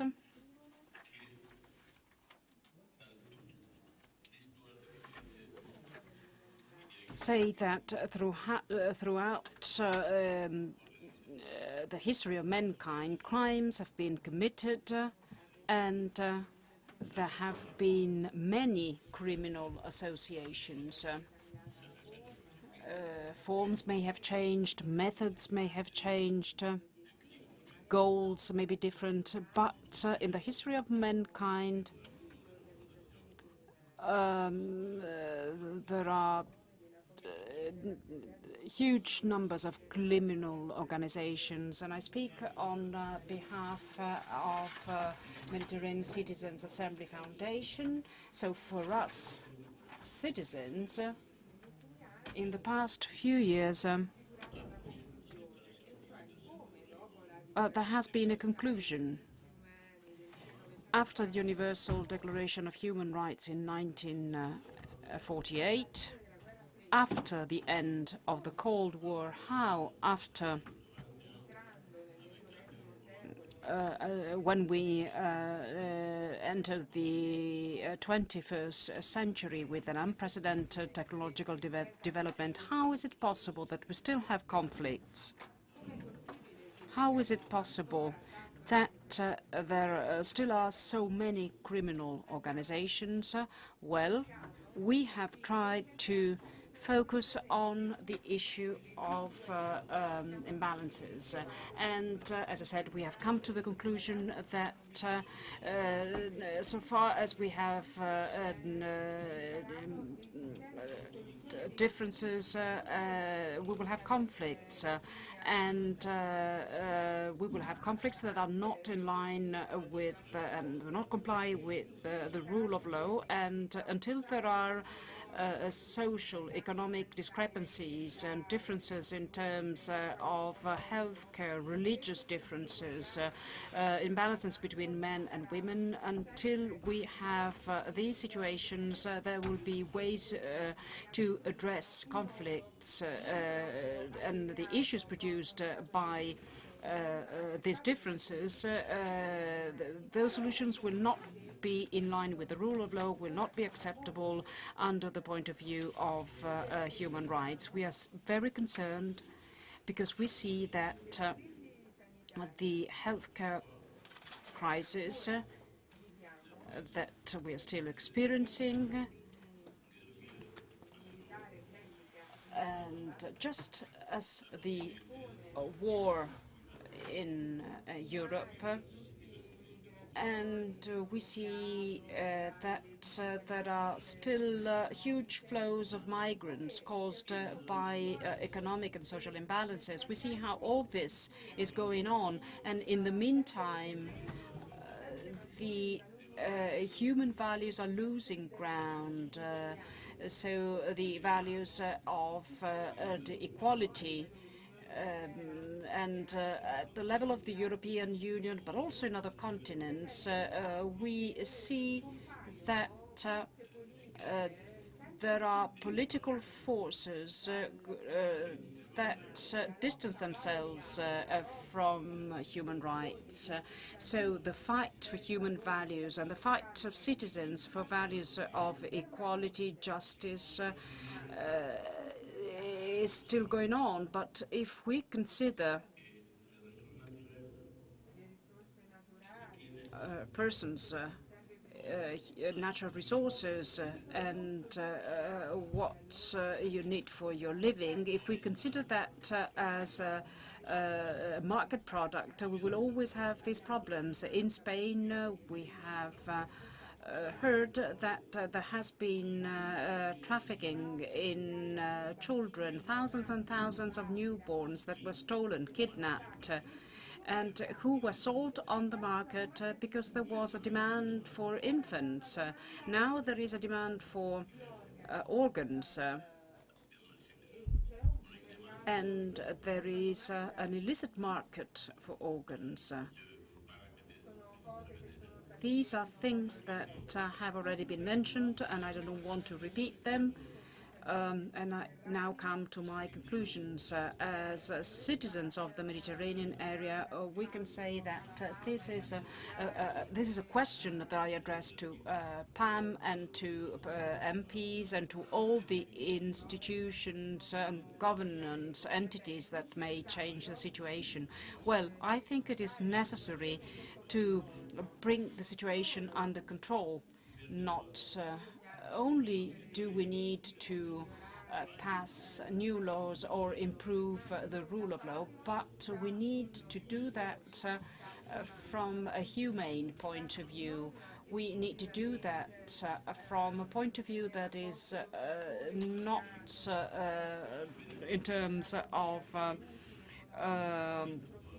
those who dominate and those who are dominated under the logic of profit, of the short-term profit, as we are doing right now. Thank you.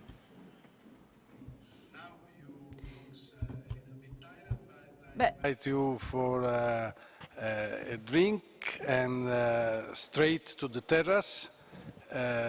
I guess that after this long day, you can enjoy one of the most beautiful views in our country, and maybe this is useful also to wake up for all of us. Thank you.